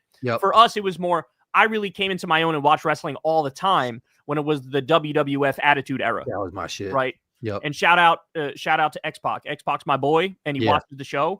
And I've DM'd with him a couple times, and he's a big lefty. Love that guy. He's the absolute man. But like, that was when I watched it, when it was, you know, The Rock. It was Stone Cold Steve Austin. It was D-Generation X, Mankind, The Undertaker, like all that shit. I was even like, I liked like Shawn Michaels. Razor he was the man. Shawn Michaels. Like, Razor Ramon too was the man. Bret the Hitman Hart. Like, although, did you know Razor Ramon actually killed somebody? Wait, like, I mean, like the guy Scott Hall, the real guy, killed somebody. Really? Yeah. He's still alive, I think, too. Is he? I think Razor Ramon. I feel like he's still alive. There was a lot of other. I know, like Chris Benoit. Oh, Undertaker is another one. The wrestler Scott. Someone said still alive. But yeah, no, I saw a video of Mankind saying that like back. No, Scott Hall died in 2022. Dog. Razor Ramon died in 2022. What the hell? Oh damn, he died. Okay, yeah, no, I saw a video of Mankind saying that Hulk Hogan was like trashing him back in the day, saying that he was just a glorified stuntman. And that, like, when Hogan got older, he later apologized to Mankind. But like, you can't shit on Mankind, man. He was like, but that's the thing. I bought Hogan's selfish. Dog. I bought his and The Rock's book. Like, Hogan's a selfish piece of shit, man. Yeah. Hogan didn't want anybody to be bigger than him. He was like fucked up to everybody else in the locker room. Like, he was just disgusting, you know? All right. So, one other, I mean, like, and this one didn't really hit home for me, but I know it did for a lot of other people. But Ozzy Osbourne dying, man. that didn't hit for me because, I only knew him from watching that reality show a little bit when I was younger. Yep. Which was a funny reality show. Yep. But I never listened to his music much anymore. Yeah, neither did I. Like people were saying that like Ozzy Osbourne dying was like the white version of like Tupac dying for black people, and it kind of was like, come on, man. That's what I saw. But that's like, wild, dog. I mean, Ozzy Osbourne was like, that's another icon, bro. Like he. I guess the reason I'm hesitant to it is because it's metal music, and I feel like metal is very niche. Yeah. But to be fair to the metal fans, like the news didn't cover that bitch like it was niche. They were covering it like, nah, this is a huge fucking deal. That's what I'm saying. Like he made metal kind of like pop off. So like, and like, I watched the Osbournes. Like he kind of revitalized his whole career when MTV did that whole show. I remember being in Los Angeles and we did a Hollywood tour, one of those bus tours around to people's houses and shit. And they drove past the Osbournes' house. This was in the prime of the Osbournes. And I saw the gate closing or opening, one or the other. And we drove past the house and I told our bus driver or the driver of the van shit, I was like, yo, the Osbournes' gate was just opening or something. So the lady turned back around and we saw like their BMW. It was like they drove a black BMW in the show and we saw it either like going into the gate or coming out of the gate. Oh, shit. And then later that day, there was a famous restaurant right on like the main strip in Hollywood called the Ivy. And Sharon Osbourne was there eating outside. Like, so we saw them twice. It was mad random. We saw like two Osbourne experiences with the Osbournes. But yeah, I mean, like he was, I don't know if I heard that he apparently thought that the bat was going to be fake that he bit the head off of. And it was just a real bat, which is crazy. That's terrible. It reminds me of some Alec Baldwin shit, like someone handing you a gun and telling this shit's not loaded, and then you shoot it and kill someone. I'd be afraid I'm going to get like 17 new viruses if that happens. Bro, imagine I mean, maybe some rock concert somewhere, but someone's definitely biting a bat somewhere. Jesus Christ, that's disturbing, man. I mean, I'm sure they've done it on Fear Factor or some shit. They've bitten off some crazy shit. Nah, because that's dangerous, bro. It's not this like they make you eat like bull testicle on Fear Factor. They don't make you fucking like do something that might give you a disease where you die in a week, Did you see they arrested some dude in his Chuck E. Cheese outfit at Chuck E. Cheese? I did see that. Yeah, it was funny. At first I thought it was AI, but it turns out I think the story was real. That's fucked up. At least like let the man change out of his fucking gave us quite a moment. That's quite a cultural moment there. All right, I'm gonna get into some of the super chats. Yeah, let's rapid fire through the super chats. All right. I'm gonna hit some of the bigger ones. So now next week I'm only hitting big shits, man. Nah, go through all of them. Let's go. My man AJ Gonzalez. The only thing Kyle's missing is a puka shell necklace. Damn, AJ, that cuts deep, dog. I mean, a puka shell necklace would kind of look fire, though. No, that is 2000s in a derogatory way. You know what I'm saying? Yeah, but like that could come back. Shirt, this is 2000s in a That's What's Up way. A puka shell necklace is like derogatory shit, But if you put that on low key, someone would be like, how old are you? Like 27? Like they might think you're young on some shit and bringing it back. But AJ's the dude I owe the t-shirt to, and I'm gonna look for that shit. I keep fucking forgetting, man. But like, I'm gonna get it and send it. I know you sent me your address. Looking at the upside of things, do you think the pardoning of Maxwell could be the turning point where it unites most of the country against Trump, or will they still fall in line after an insane pardon? I think we're getting closer and closer to rock bottom. Remember, a poll just came out that showed Trump a 37% approval rating in the country, and I always said his floor is anywhere from 26% to 33%. Mm-hmm. So if you really think about it, we're not that far off from the floor. If the actual floor is 33, then we're 4 points away from that bitch. So to answer your question, like that might be the thing that gets us to that 33 number. You know what I'm saying? But his cult is always going to be there.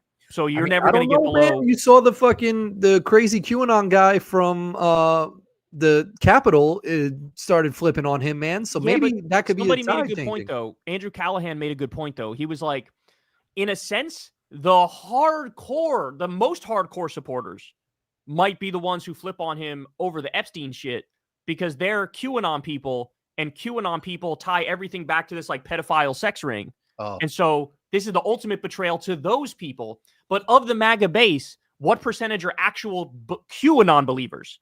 And that number is what? 5%, right? So like all the regular like super racist uncle MAGA loving, like they're still with them. They don't give a fuck. They're like, as long as you're kicking Mexicans out of the country, I don't give a shit. You know what I'm saying? Yeah. So that, like, I get your point. I get where you're coming from. And there's a lot of shit online of people being like, I'm done with him over this. Yeah. But you also got to remember, online is not always real life. And there's 3 polls that I saw where his support among the Republican base went up since this Epstein shit happened. That's 2 and 3 points. That's like kind of wild, because it's almost like I don't know if I haven't seen many, even just in my whole lifetime, of people wearing like a MAGA hat. But like, and I don't travel around as much anymore throughout the country, but like, I don't see too many, like, I feel like the area I live in is pretty Trumpy. I don't see too much like visible support anymore. I know driving upstate to Binghamton. Yeah, we're getting there, dog. There used to be like hay barrels that had like Trump written on it. Mm-hmm. There's just a U left on that shit. Mm-hmm. Like, so that shit got demolished. Like, people used to write that shit on their barns. Like, I don't see too much, maybe because it's not like election season and they're all done and they cleaned up their shit. But like, I feel like low key, if you're wearing a MAGA hat or wearing a Trump shirt or some shit, you're basically saying like, I support pedophiles. I mean, yeah, like all the soft support is going. Like young people have totally abandoned. He lost like 54 points in favorability with young people. So like, yeah, there's a real shift happening, but that cult, watch, I guarantee you, when he pardons Ghislaine Maxwell, you'll have the Charlie Kirks out there and the Alex Jones out there, and they'll be saying, like, see, this proves Trump was right all along. Ghislaine Maxwell said he did nothing wrong with Epstein, and it was the Democrats who really were the problem. And see, now Ghislaine is calling out the Democrats, and Ghislaine Maxwell was a victim. Newsmax was already calling Ghislaine a victim. So, that's like, wild. That's where they're going. Like, Trump is priming the base for when he pardons Ghislaine. That's what I'm saying. Yeah. It's just wild that he has that fucking power to do that shit, too. You know, like, yeah, but again, he's going to pardon her. She's going to get an ABC interview, and she's gonna fucking be put in a spotlight of like some heroic fucking shit she did by, like, you know, being free now. But but it's a cult, dog. So yeah, I know.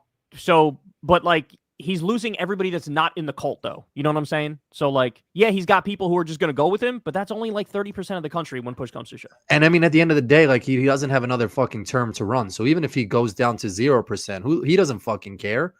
You think he cares? Well, I feel like he's going to try whatever he can to not leave.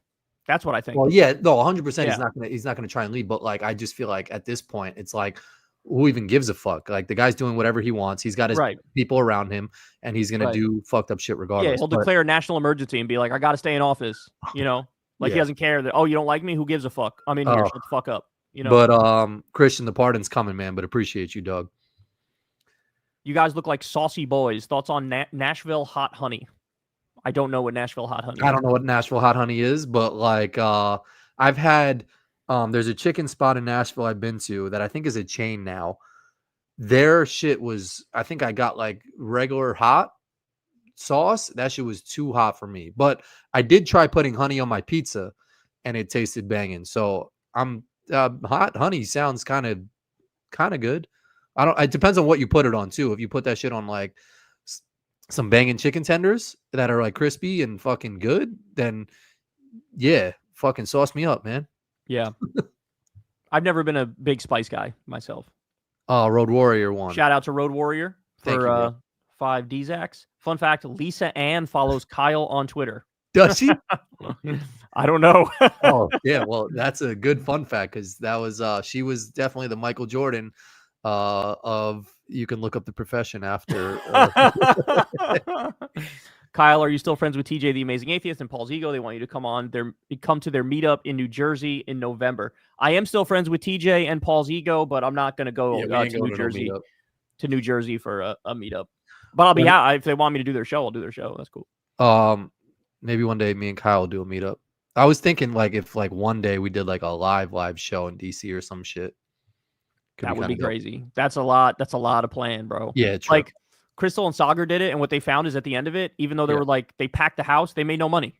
Oh, really? Yeah, because they have to pay. You know, you have to pay the venue, and you have to pay the fucking agents who set it up, and you got to pay this person, and that person, and it was like all that, and they didn't even make a penny. Hey, Colin Corin, but watched the 2015. What is your favorite movie you remember seeing in theaters? Mine was Shrek, and I was 5. So, Gab, I was never a big movie theater guy, believe it or not. But what I will say is, and my sister will verify this story as well, because she has the exact same memory I do. I think in my entire life, my whole life, there's only one movie that I've been to with both my mom and my dad. Oh, for real? So me, my sister, my mom, and my dad went to one movie in my whole life together at the theater, and it was Twister, the 1996 movie Twister. That's a banger, though. I'll answer by saying Twister is my favorite movie I remember seeing in theaters because it was my whole family, which was very rare for going to the movies. Yeah, I'm trying to think of like my favorite movie. I don't know. I'm the same type of way. Like I sit in a movie and I fall asleep through a lot of shit. My worst movie I remember, we went to go see when I was like maybe 8 years old. We went to go see Star Wars. Like when the Star Wars shit came out, it was like Return of the Jedi or some shit. Like it was the the hottest movie to come out. So I think we went to like the 12 o'clock showing after I had a baseball game, and I was sitting in there, and that movie was dumb long, and it was dumb fucking boring. And I was like, fuck Star Wars, fuck this movie. You've always hated Star Wars. Now I know why. I was like, fuck movie theaters, fuck all this shit. So like that Star Wars Return, Empire, whatever the fuck it was, that was the worst shit. My favorite shit, I don't even know. Like I went to go see Kung Fu Panda with Scotty maybe a year ago. That shit was kind of dope. There you go. But yeah, I don't remember. I don't really remember seeing any movies in the theaters, but seeing Twister is like a throwback. That's a banger. Yeah, I've never been a big moviegoer myself. I like watching movies, but when they're out and I'm on my at the couch. crib. And I'll we could talk about it next week. I don't know if you watched the new Happy Gilmore 2 yet, but I haven't watched it. Not yet, but I'm going to. Yeah. Okay, so we'll talk about that next week. Thank you though, Gab. Hey, Kyle, what do you think? Why do you think it is that Andy Bashir stated on Jon Stewart's podcast that FEMA is doing some of the best I've ever seen? It's operating well and that Trump deserves credit. Well, I do know that for whatever reason, Trump greenlit the disaster declaration for Kentucky in particular, which was weird because he was not giving it to West Virginia. There were like a number of states that needed an emergency declaration that he didn't give it to. Mm-hmm. And so maybe the fact that Trump did the Kentucky disaster declaration right away for them. Yeah. Maybe, Andy Bashir feels like, hey, let me tickle this guy's nuts a little bit so that he doesn't like take this shit away at any given moment. And he knows that, the way you get on Trump's good side is to act like he's God's gift to this earth. That probably has something to do with it. But the fact of the matter is Trump is literally trying to abolish FEMA and get rid of FEMA and send it back to the states. So in the long term, we are totally cooked because that's not tenable. If we have no FEMA whatsoever, like people forget it. Like a natural disaster sweeps through and you're fucked. You're just screwed. Well, that's what I'm saying. You see all the shit that's happened, like that happened in Texas, even in New York, New Jersey. The fucking like flooding has been bad with the weather. But like it's sad when it has to revert to like Ted Cruz is putting on Twitter that he's dancing with his wife at like some fucking rally shit. Like it just looks so cringeworthy when you have to like put on one of these fucking events to raise money for like a natural disaster. Like even when it would be on TV and it's like, we're raising money for Hurricane Sandy. Here's Beyonce singing Lift Every Voice or some shit. It's like, shouldn't there be a fund that like just goes to this shit? And like, shouldn't this be basic shit? Like, why do I have to sit through a fucking 20-minute performance of John Bon Jovi singing some shit I don't give a fuck about? So some kid grandma gets her fucking house built. Yeah, so grandma gets her like just build her house. It's fucking sad. And it's like, I gotta watch Ted Cruz have fun dancing at some fucking shit and then like see his tweet, we raised $6 million.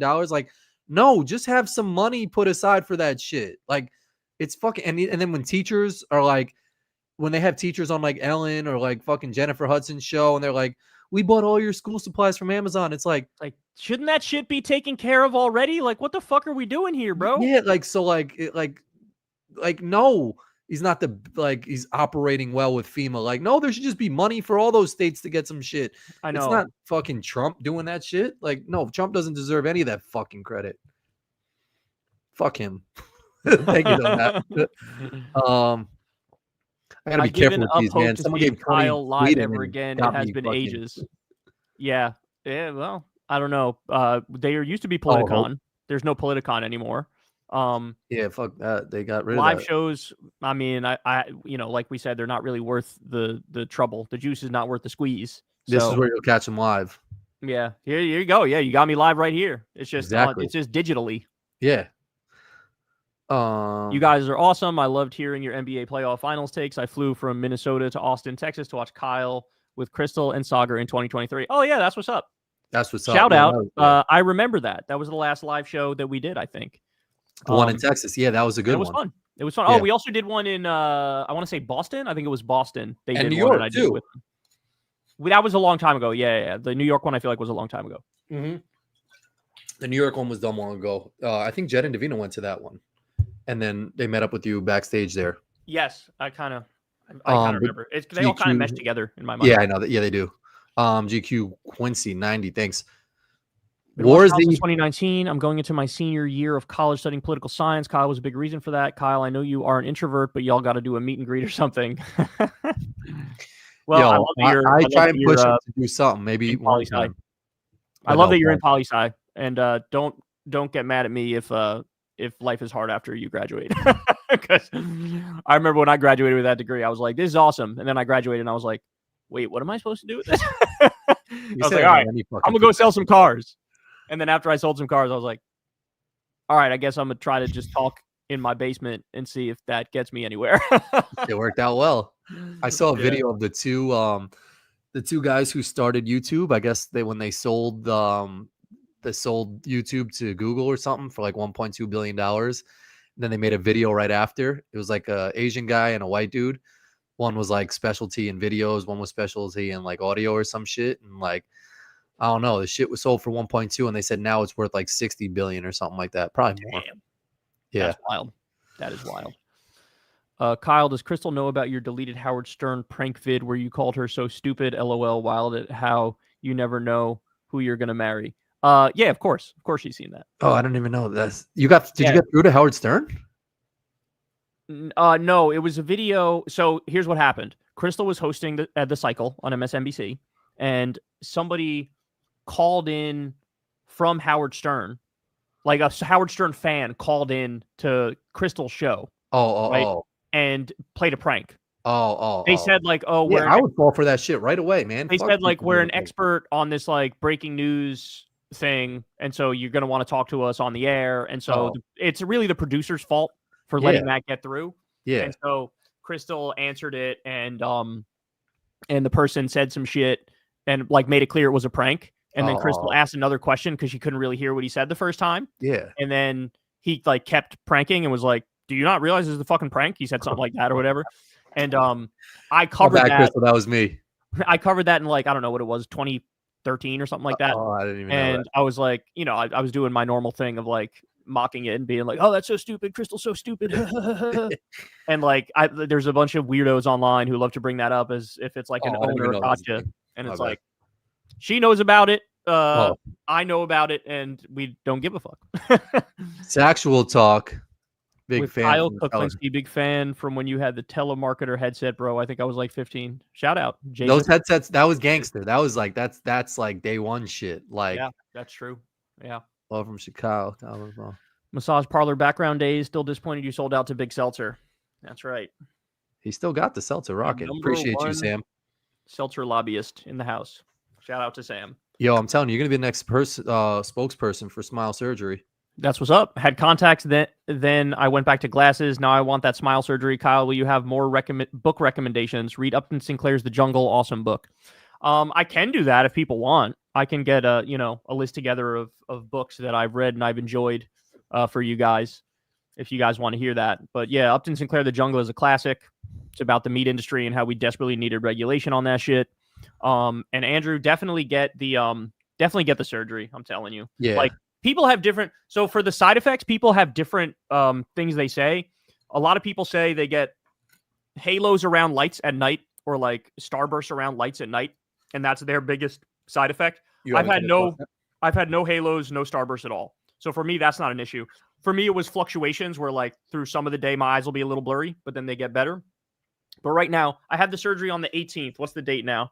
It's the 28th. So we're 10 days removed. I think now it's finally like my shit is perfect now. That's what's up. Some people are perfect day 2. Some people it takes, a month or 2 or 3, but now my shits are good. And like, I would just recommend it to anybody because you won't have to deal with all the bullshit of glasses anymore. Yeah. Appreciate you, Andrew. I don't have any book recommendations because I think the only book I read was Holes in like 3rd grade, but that shit was fire as fuck. I remember that book. That was a good ass one. And then Shia LaBeouf played the guy in the movie, like Stanley Walnuts or some shit. I remember that too. My wife and I just tried the Double Crunch Ruffles honey mustard flavor. They were hard to find, and I spent $30 for a pack of 4. Totally worth it. Kev, that is exactly they are good, bro. $30 really for a good. 4-pack? What the fuck? Where'd you buy those? Bro, They had to have bought it offline. I feel like they're limited edition or some shit. You know what I'm saying? And so I haven't found them. I haven't seen them. that's what I'm saying is like, so he had to search far and wide and found like, oh, they're on eBay for fucking $30 or whatever, you know? So I'd be curious, Kev T, where did you cop them? Because $30 for a 4-pack, that has to be online or like eBay or some shit. But it's worth it, bro. To at least try it, that shit is actually worth it. Deadass? It's so good. They're great chips. They're amazing chips.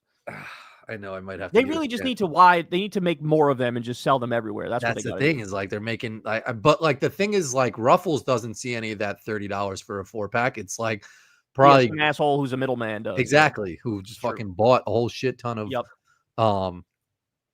Shout out Kev. Kyle, who are your favorite Game of Thrones characters? I love Ned, Tywin, and Jon Snow best. You, sir, Butter, are definitely, in my book, you are 2 for 3 there. Because Ned and Tywin are the 2 best characters, in my opinion. Jon Snow, I'm not the biggest on Jon Snow. Here, let me look. I think, did I ever do on my channel a Game of Thrones? Like a Game of Thrones tier list? Not that I have ever seen. But I don't know the show. I don't know any of these characters. I know Jon so you didn't watch it, right? No. Oh my God. It's a great show. But anyway, so I love Ned is my favorite character. Tywin's probably my second favorite character. Robert Baratheon is up there as well. I love Robert Baratheon. He's the man.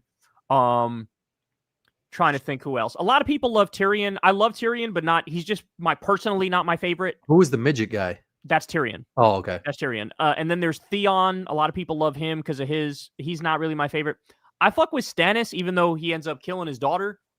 But I don't know any of those. His character was great. I'm trying to think who else. I mean, everybody loves the the conniving characters like Varys and Peter Baelish. Those guys are awesome.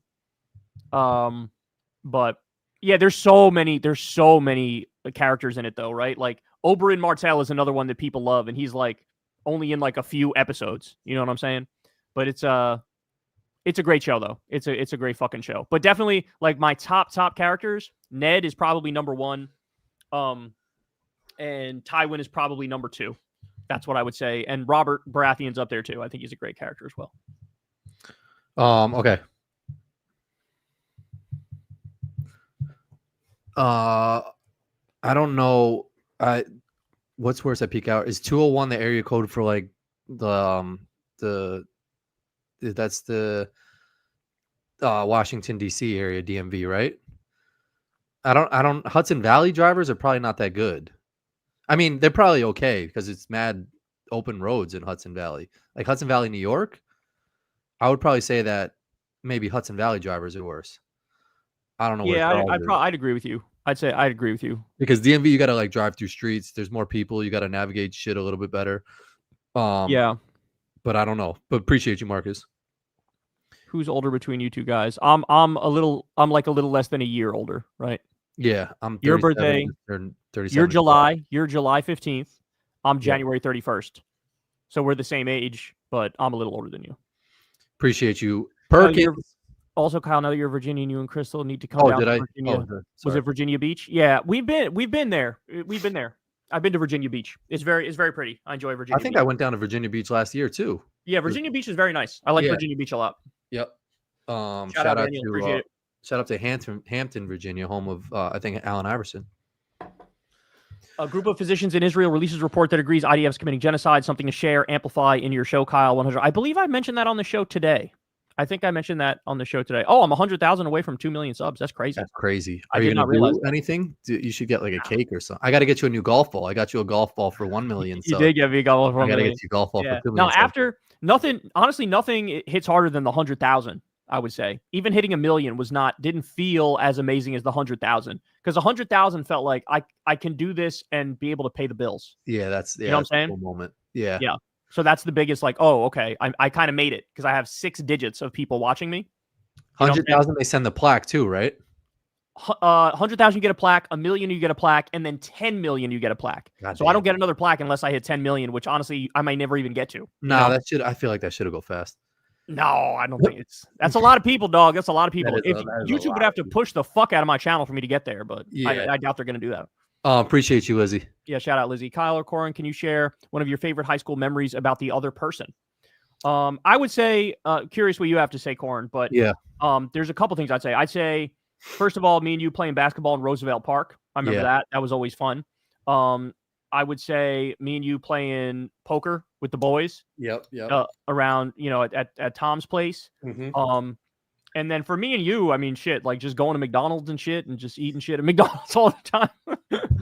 Or playing cards together. Like there's I think the cards is the biggest thing. I think that was like our biggest glue in high school with like the people we hung out with. And then like every crew had a crew within their crew. And then the crew like had their own crew. So it's like people would roll up together, they would leave together. And like we were always two that like played at Tom's together, we'd leave together.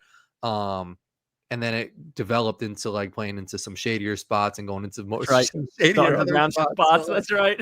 I think that's what like kind of like bonded our friendship was like the poker shit that like kept us together. And there's some just good stories around that, man. And just like sitting at the poker table shooting the shit with like you and everybody else was like a cool moment. And it gave us an opportunity to all like chill together too. Like even just chilling in your basement, like were like cool moments that I really appreciated. Yeah, the basement is legendary. It's going to go down as like one of the best spots, Everybody enjoyed just chilling in the basement, playing pool, watching a movie, fucking listening to music, whatever. Hey, Kyle, what's your opinion on Trump's deportation numbers being noticeably lower than Biden at the same point despite all the noise? So what I would say to that is if you actually look at the specific people that are being deported, yes, Biden deported 4 million people, and yes, that's way too many, but he wasn't fucking building concentration camps. He wasn't sending people to Alligator Alcatraz. He wasn't sending people to Guantanamo Bay or CCOT. He wasn't destroying due process and habeas corpus in the Constitution. He wasn't going to courtrooms and after immigration judges say this person's good to go, rounding up those people and shipping them away. He wasn't going after people who are green card holders or, legal citizens. And so even though numerically Trump's number may be lower, which by the way, I'm kind of skeptical of, right? But even if that is the case, clearly they're going after all the wrong people, right? Like 92% of them, no criminal record whatsoever. And so, like, the reality of the situation, Democrats have never been in favor of open borders. This is like the right wing likes to attack Democrats and say that, like, oh, they all want open borders. They all want fucking anarchy. They all want a zillion immigrants. And, like, all you have to do is look at the record and you find out very quickly Barack Obama deported millions of people. Joe Biden deported millions of people.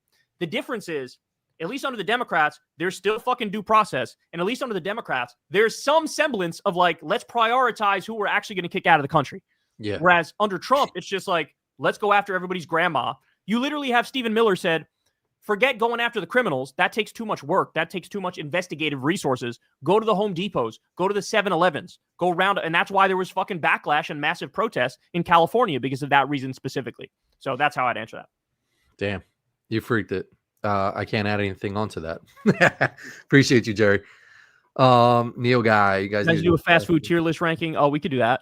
Also, Corin, you try Hispanic hot dogs topped with grilled onions and peppers. Let me. That's not my steez, really. Like the grilled onions and peppers, and like they had something similar in Chicago. Like their dog has their Chicago dogs have. They put like relish, and then I think they put peppers on there, and they like it's on a poppy seed bun, and I never really got down with it. I like just like a hot dog with ketchup and mustard on that shit. I don't throw too much stuff on it, but I mean I'll try it. Neo guy, I love the sound of a hot dog with grilled onions and peppers. Yeah, you fuck with that? I love grilled onions and I love peppers. Oh shit, so I'd fuck with that hard. But not jalapenos though. I like the sweeter peppers. I don't I don't fuck with jalapenos on my shit either. But I mean, I'll try it, and Kyle's in on it too. So he'll find a spot. I'll find a spot. I wrote down the fast food tier ranking thing. So for future episodes, we got to do the picture. Go through all your celebrity pictures, and a fast food tier ranking would also be dope. We could do that too. Yeah. Because you and I are going to have a lot of agreement, but we also probably have some disagreement too. Yeah, I have some spicy ass takes, dog, on some fast food shit that like will piss off literally everybody in the audience. I'd be curious to hear that. Yeah, because mine's pretty straightforward. There's some shit that like is like off the beaten path, like Raising Cane's has come up on my chart. But like it's not popular everywhere. There's some spots that I've hit that are kind of banging. I know Molly was saying Culver's, that could be on a list, but like that's not everywhere also. Yeah, I never tried that. Or Raising. But appreciate you, Neil guy. With the chills or Raising Cane's. Shout out to OG Kyle, turned me from PBD bench hero bro to a lefty by speaking sense. Hope he does more lives. Well, shout out, Ted. Appreciate that. Love hearing those stories. Yeah, Ted, appreciate you, dog. Hope he does more lives. Hey there from Australia. The Trump administration is putting 200% tariffs on pharma because U.S. big pharma doesn't like us capping drug prices. Whenever big corporates are unhappy, you can always bet on Trump. That's exactly right. That's exactly right.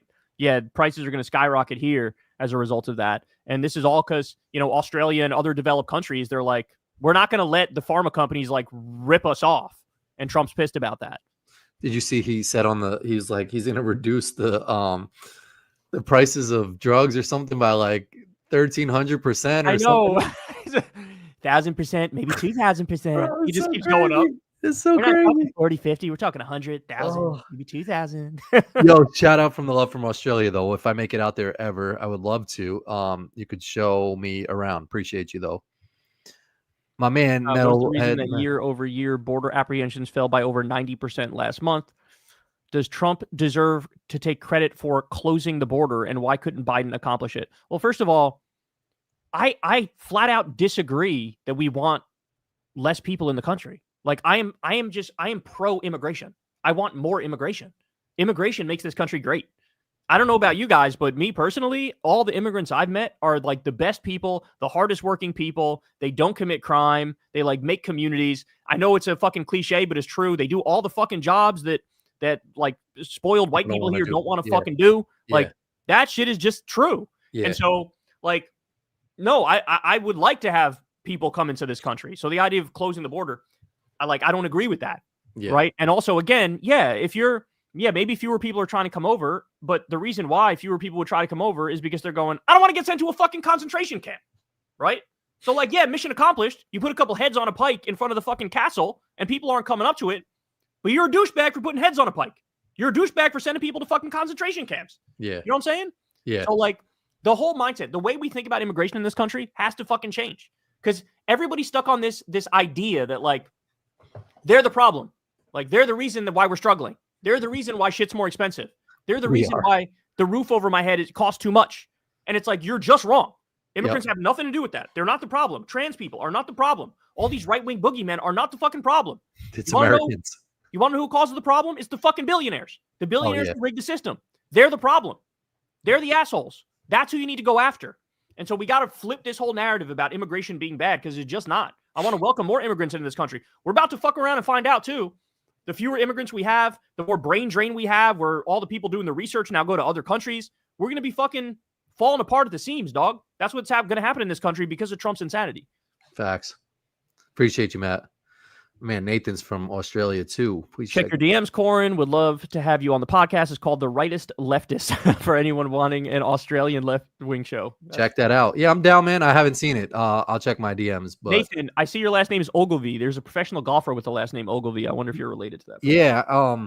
There's also a train stop in Chicago, Ogilvy. I think that's the train station, like the Grand Central Station. Are you related to the train station too? We'd love to answer that for us. He's like, yes and yes. Yo, Corin trips to New York City went great. Ordered a bacon, egg, and cheese like a pro at the bodegas. Brooklyn pizza was dope. Kyle, I got a kick out of your cheating with Crystal admission on the last episode. People already knew that, right? Yeah. Knew that. I appreciate you, Isaac. This can't be real. They probably want you to. Would you cameo Power 105.1, the Breakfast Club, for 2 hours? Viewers can benefit knowing politics, government, etc. Difference between progressive and Dems. Difference between ISIS and Al Qaeda. Also, Obama report card and his Republican policy. Would I cameo Power 105.1? If that's legit, you got to do that, bro. Like, they would never ask me that. God. They would never. Charlemagne's never reached out to me. If he did, I probably would go on. I fuck with Charlemagne. That would be fire. I mean, like if OK Nice Guy really works for Power 105, like I don't think he does. I think he's just saying, would you do it? I don't think he's saying like I work there. Damn. I thought it was like a producer saying like, would you do this shit? Damn. No, I think people, they got this idea of like, I want to see Kyle do something with this person that I like also. And it's like, yeah, I do that, but I don't know that guy. That would be smart of them though, like low key. Cause I mean, like he always wants to tap around and like fucking dance in like politics, like have somebody on who's with the generation, knows his shit, to come break it down for him. Yeah, but also low key, I shit on his boy all the time. I'm always shitting on Andrew Schultz. Oh yeah, but Schultz is a fool. I saw him like kind of like apologizing for some Dave Portnoy shit that like he I saw that too. pretended Yeah. he didn't see his tweet. Like he's kissing the ring on that dude too. Like, yo, stop bowing down to him, dog. If you really felt that way, then say it with your chest, whatever you were trying to say, dog. Yeah. But, by the way, thank you, okay, nice guy. That's a very generous donation. Yeah, okay, nice guy. Thanks a lot. I read that shit. Like, damn, this is definitely Charlemagne. You thought it was Charlemagne's producer or some shit? I thought it was. Damn, I'm an idiot. But thank you though, man. That is very nice and generous. If it was Charlemagne's producer, there'd be like an email or some shit. Hey Kyle, ever thinking about having Destiny on KKF? I know you guys disagree quite a bit on Israel, and would love to see a convo on that. I haven't really thought about having Destiny on, mainly because he hates me, and he hates like everybody who's affiliated with me. Like Destiny shit. Yeah, Destiny's been around for a while though, right? Yeah, he's been around for a long time, but like he's never liked me. Like he's always despised me, and it's been in a very sort of like visceral, like really hatred kind of way. So I don't know. I feel like it'd be very masochistic of me to be like, let me invite on this guy to fucking like browbeat me on issues where we disagree. So I never really entertained the idea of having him on for that reason. So that was a gangster ass word, whatever that shit was. Which word? Masochist? Oh, like massacre. Masochistic. Yeah, like no, masochistic. Yeah, it's like it would be self-pain for what reason, you know? Yo, shout out to you, man. That sounds like a fucking Webster's dictionary word. The GOAT. I finally caught it live. Hey guys, thank you, Lilith. We appreciate you. Yeah, you're a real for all one. the work you do. Everybody thank Lilith for all the amazing thumbnails she does for Secular Talk. No, she's a real one. Lilith, you've been an OG day one, real one. And I hope your AC is working, by the way. I know she had a problem with her AC the other day. Oh, my shit was fucked up too. Oh, really? Yeah. Hers broke. Like, I have like 17 fans going to my shit, but now it's working again. Oh, okay. Because hers broke, and it was like 98 degrees outside, and so it was like. And she's in like the heat of fucking Texas. Like that's different. Oh, wild, dog. Yeah, Lilith. Hopefully your shit is working because that is brutal. Yeah. Yo, Kyle, my boy, I have asked you multiple times if you would get Immortal Technique on KKF, and you never answered my question. Please tell me if you would consider it. Much love from Sacktown. Yeah, I would absolutely consider it, but you know, I also have to ask Crystal if she'd be down for it. So, who's is Immortal Technique? He's a rapper. He's a rapper. Oh, right. Mm-hmm. Yeah, I don't know who the fuck. Appreciate you, Cap. Gotta love how they always deflect with Bill Clinton. Little do they know, true lefties don't like him either. Yeah, that's so true. By the way, Roger Stone literally incriminating himself on Twitter made my day. Brains melting. I didn't see the Roger Stone thing, but he incriminated himself with Epstein, I'm assuming, is what you're saying. But yeah, the Bill Clinton point is so true that all these right-wingers are like, bro, there's a lot of dirt on Bill Clinton in the Epstein files. You sure you want to release him? And everybody on the left is like, yeah, like, why would I not want to release him? Fuck Bill Clinton. Like, we know he's in there. We know Trump's in there. Like we already know who's in this shit. Like, they you're not act like we're anyone. as protective as Bill Clinton as they are of Trump. And we're just not. Like, fuck Bill Clinton. We don't give a fuck about Bill Clinton, dog. What is this, fucking 1992? Get the fuck out of here. Bill Clinton's in the Epstein files? Oh, no. Don't release them. All right, couple more. Thoughts on Ryan Walters scandal? I don't know who Ryan Walter is. Do you? I have no idea who Ryan Walters is.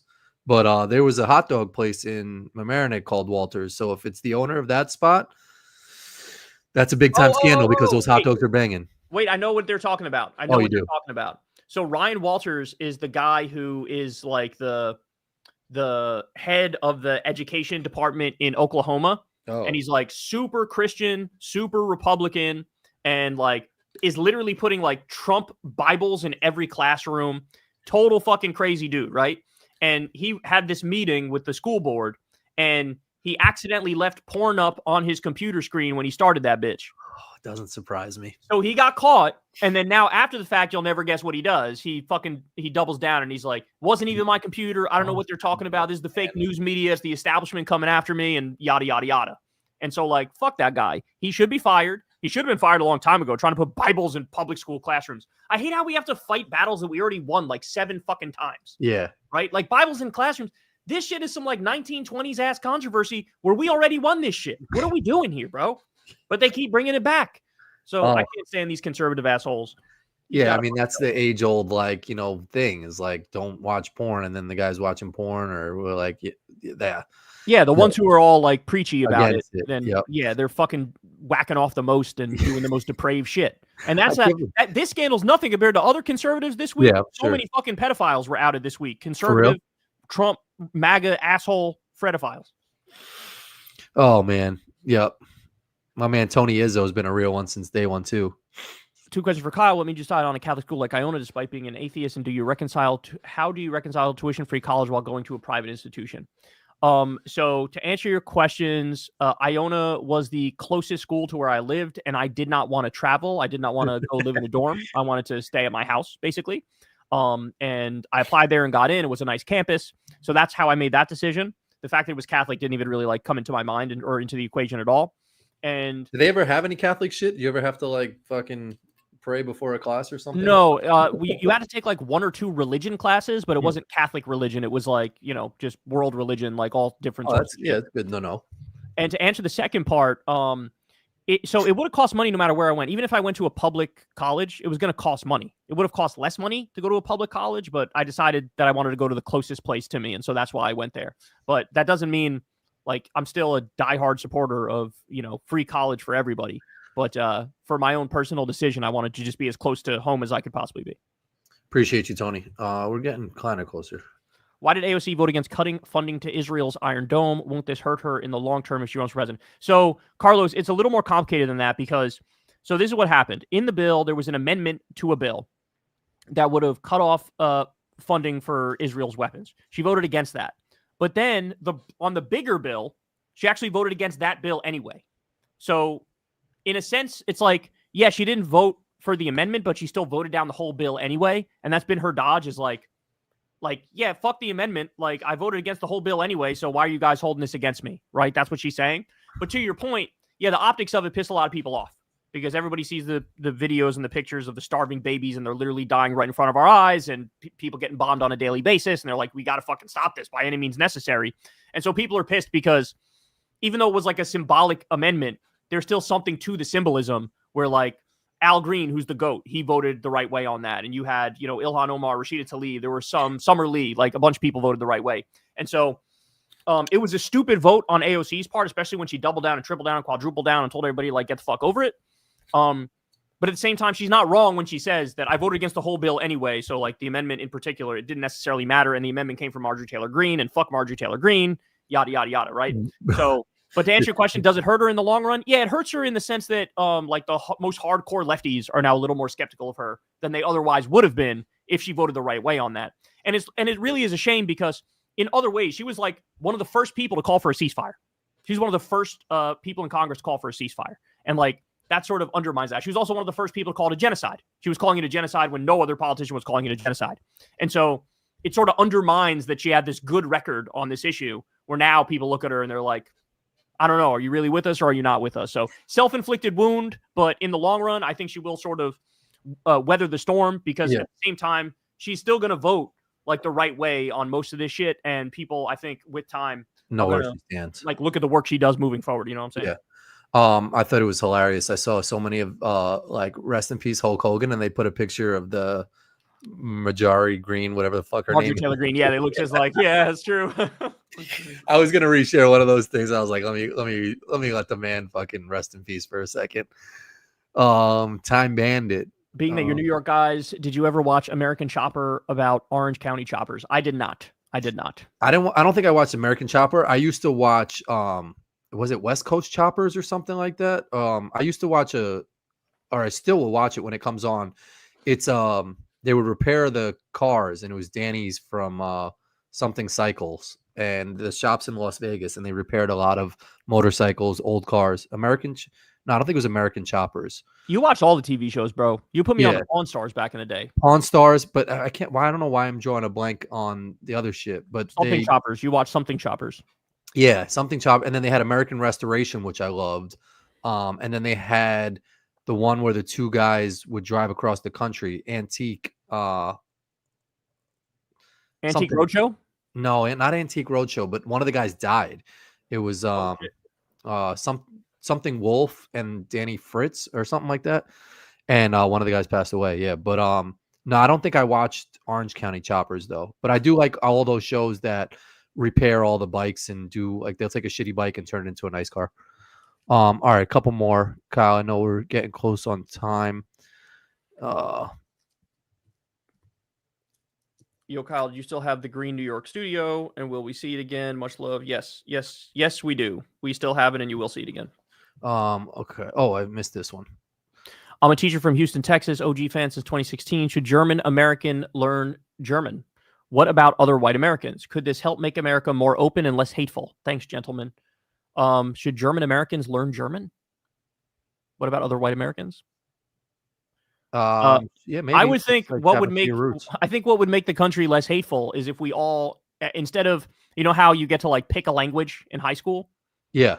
If we all had to learn Spanish instead of picking a language, because Spanish is the second language of this country. Like, English is the main language, and it's the overwhelming majority speak that. But to the extent we have a second language, it's Spanish. So I feel like everybody should. That would make us less hateful. Particularly German. Like, I mean, like it'd be cool if like Germans learn their like original language, but I don't think like many people are speaking German like on some regular shit here in America. Yeah, you're more likely. I think Spanish is probably the number 2 language by a wide margin. Yeah, appreciate you though, Wesley. Kyle will like this one. Kyle, you hinted in the past at doing some golf commentary. Do you still think about it? If not, could you do one video where you walk the course? Would you ever do that? Like some shit? Like I feel like that would be dope. What? Like just watching people seeing you like play around a golf.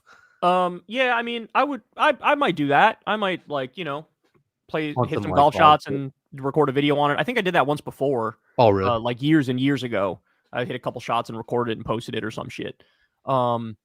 Yeah, but yeah, I would do that. But doing golf commentary, like it'd be easy for me to do golf commentary, like pro golf commentary, because I know everything about the sport. Yeah. So that would be the easiest fucking thing in the world for me to do. But they wouldn't want me because, I curse and I'm edgy, and they want like the most buttoned down vanilla people you've ever seen in your life to do that kind of commentary, All right, I'm gonna get to some of the bigger ones just as we wrap up. Have you guys seen the latest American Redact video on Theo Von? Also recommend watching the latest podcast Cringe calling out Rogan for labeling the victims as young women. Yeah, I actually saw the podcast Cringe video, and I agree with the point that guy was making. Where he was talking about the young women on Epstein Island. It's like, no, these are children. These are victims, right? Yeah. And the Theo Von one, I'm not sure I saw the Theo Von one, the American Redact one. But Corin, I don't know if you know this, but these these YouTube channel names that this person wrote here, American Redact and Podcast Cringe, there's like a whole online industry now that's dedicated to like shitting on Rogan and shitting on all those Rogan Sphere comedians, and they're all fucking hilarious, and they're all really smart. Yeah. So I highly recommend everybody check out Podcast Cringe and American Redact, because like they're on those guys' nuts, bro. They are on Theo Von's nuts. They are on Andrew Schultz's nuts. They are on Joe Rogan's nuts, and in the best possible way, where they're like fucking calling out all their bullshit. And so they do my job for me. Theo Von has JD Vance on his podcast, definitely has his phone number, and is tweeting out like, can someone do something about this genocide? I know. Like, dog, I think you got his phone number. Yeah, I think you're pretty close to him, where you can either text him or the president, where they're not going to see your fucking tweet. Or Ivanka or Jared Kushner, who Theo Von fucking ate with. Like, come on, like stop with the fucking the fluff shit of like putting a tweet up. Be honest, y'all. Did you guys get those power bracelet necklace scams that all us millennials were rocking back in the day? So I never bought it. I never owned one, but I know the shit you're talking about, and I will not judge anybody for that shit, because even Kobe Bryant was wearing that shit. Bro. Yeah. Every basketball player had that shit on. The shit that I did get, that I drove up to actually in Rockland County where I live now, the Target over here, I drove when I was a kid. It was like a 45-minute drive to get the pink Livestrong bracelet. I was rocking the Livestrong bracelets hard. I had the yellow joints. I had the pink ones. I think I had a yellow Livestrong too. Yeah. Those were like wearing some Air Jordans back in the day. Those were like tough to find. But I know the shit he's talking about with the I remember those. Yeah. Those where they were making all these promises about how it'll like fix your energy and give you more energy and yada yada, and it was just total fucking fake shit. I might have wore one if I got it for free or some shit, but like I never went out of my way to buy it. I think my dad wore one. There were so many people wore those shits. Yeah. A lot of people got with that. Corey, you need to try Hot Dog Johnny's in Buttsville, New Jersey. Probably not far from you since you're close to Jersey. Hot Dog Johnny's. I'm going to try that. Buttesville, I bet is how that's pronounced. It's not Buttsville. They do a funny thing with like football players where they have them like name or they read the names of some places in New York, and there's some weird ass like Ronkonkoma, like they'll write that down. Oh my god, yeah! I love the Key and Peele skit where the names of the college football players. Oh, that's the best. That's the best. That's the funniest fucking one. Bro, I know we got to talk all of Trump's wild shit right now, but we need some OG televangelist vids again. Them shits hit hard. Yeah, no, it's true. Especially with there was just a televangelist or a fucking like Christian conservative who got caught on some pedophile shit. Like friends with Mike Huckabee. We used to rant against like secular people and saying they're degenerates, and he was caught with like a fucking child. It's like nothing surprises me anymore. It's just like everything, like it's just like it's just a repeating fucking wheel of like, what's it going to be this week? I know. It's so terrible. It's so terrible. Appreciate you though. England blew a 13 colony lead. My coworker who has a MAGA mom and was apolitical is a lefty now because I play secular talk and breaking points in the work van. LOL, shadow from Chicago from a fellow millennial. Well, thank you, Ishmael. We really appreciate that. Yeah, Chicago, man. Ishmael. I feel like I think I worked with Ishmael. I don't know if that's him though. But shout out Chicago. We lived in right by Gurnee. All right, like 4 more. Random question for both of you. Do you guys like Tarantino movies? I do. Yeah, I love Pulp Fiction. Pulp Fiction was fucking awesome. I never saw, and I told somebody this today, I never watched Goodfellas or like the first one or the second one, and I heard it's like the greatest movie of all time. That's Scorsese though, right? Yeah. But like I was just thinking like Tarantino, but I never saw Kill Bill or like any of those shits, I don't think. Well, definitely Pulp Fiction I loved, and that was a good one. Trying to think of the other ones that I've seen that are Tarantino, but I think I remember liking every Tarantino movie I've seen. Yeah, I saw not a crazy clip, but there was a clip of Tarantino outside of a Starbucks, like somewhere, and this was back like someone was recording him, and they like it was like paparazzi, and they wanted him to like hit the camera or something like that, and he was like getting all worked up. Really? Yeah, it was a funny video. All right, last one here. JD Vance cries after sex. Perfect way to end the live stream. Thank you, Jay. That's funny. So I just looked it up just to go back to the what's his face ones? Tarantino one. Yeah. Let's see. Django Unchained. That was a good movie. Oh, that was Glorious Bastards. That was a good movie. Yep. Yeah, so I like a lot of his stuff. I haven't seen some of his stuff. Reservoir Dogs, that was a good movie. Pulp Fiction, great movie. Yep. The Kill Bill ones, I don't think I've ever seen the full Kill Bills to be honest. But I don't think I've seen a Kill Bill. But all the other ones I've seen, I like. So we'll end on this one here. Is it real or am I dreaming or is Kyle actually interacting with us? He's interacting with you guys, and we appreciate it. Thank you guys. Oh, sorry. Not Corin skipping my super chat. There was like some that were like, I mean, like Molly said, I got to read the other ones because there you go. Can't believe Kyle's interacting with the chat. Oh, I read that. There you go. It was the different thing that had the same message. But now you see it. Now you see the actual super chat. Shout out to C. Appreciate you, Kyle. Any last words or thoughts or anything? Nah, man. Nah, I'm good. Me and Crystal went to there's this DC tennis tournament, like pro tennis tournament.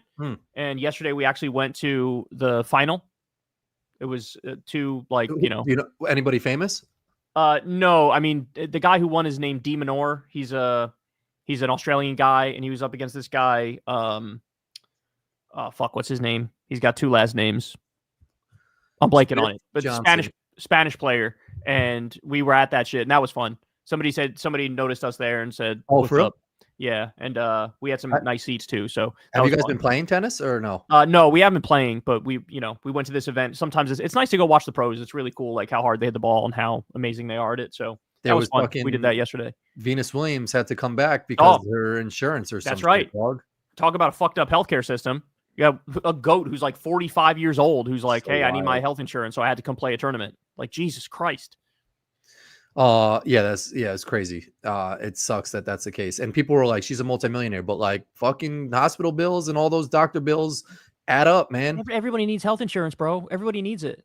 Everybody needs health insurance. And what's Cobra? Like she had to come. Cobra is what, like it's this weird program where it's like the government picks up a certain percentage of your bill, like when you're in between jobs or like after you leave a job. It's something like that. It's this weird program. We got this, like our system is so fucking shitty. We have all these like, it's like a patchwork of systems. It's like you got Medicaid, you got Medicare, you got the private system, you got the VA, you got fucking Cobra, you got all these different things. And it's like, can't we just give everybody fucking healthcare, Medicare for all and call it a day? You know? Yeah. Big kisses to Crystal Ball. That's my job. All right. Love you guys. Kyle, appreciate you always, dog. All right.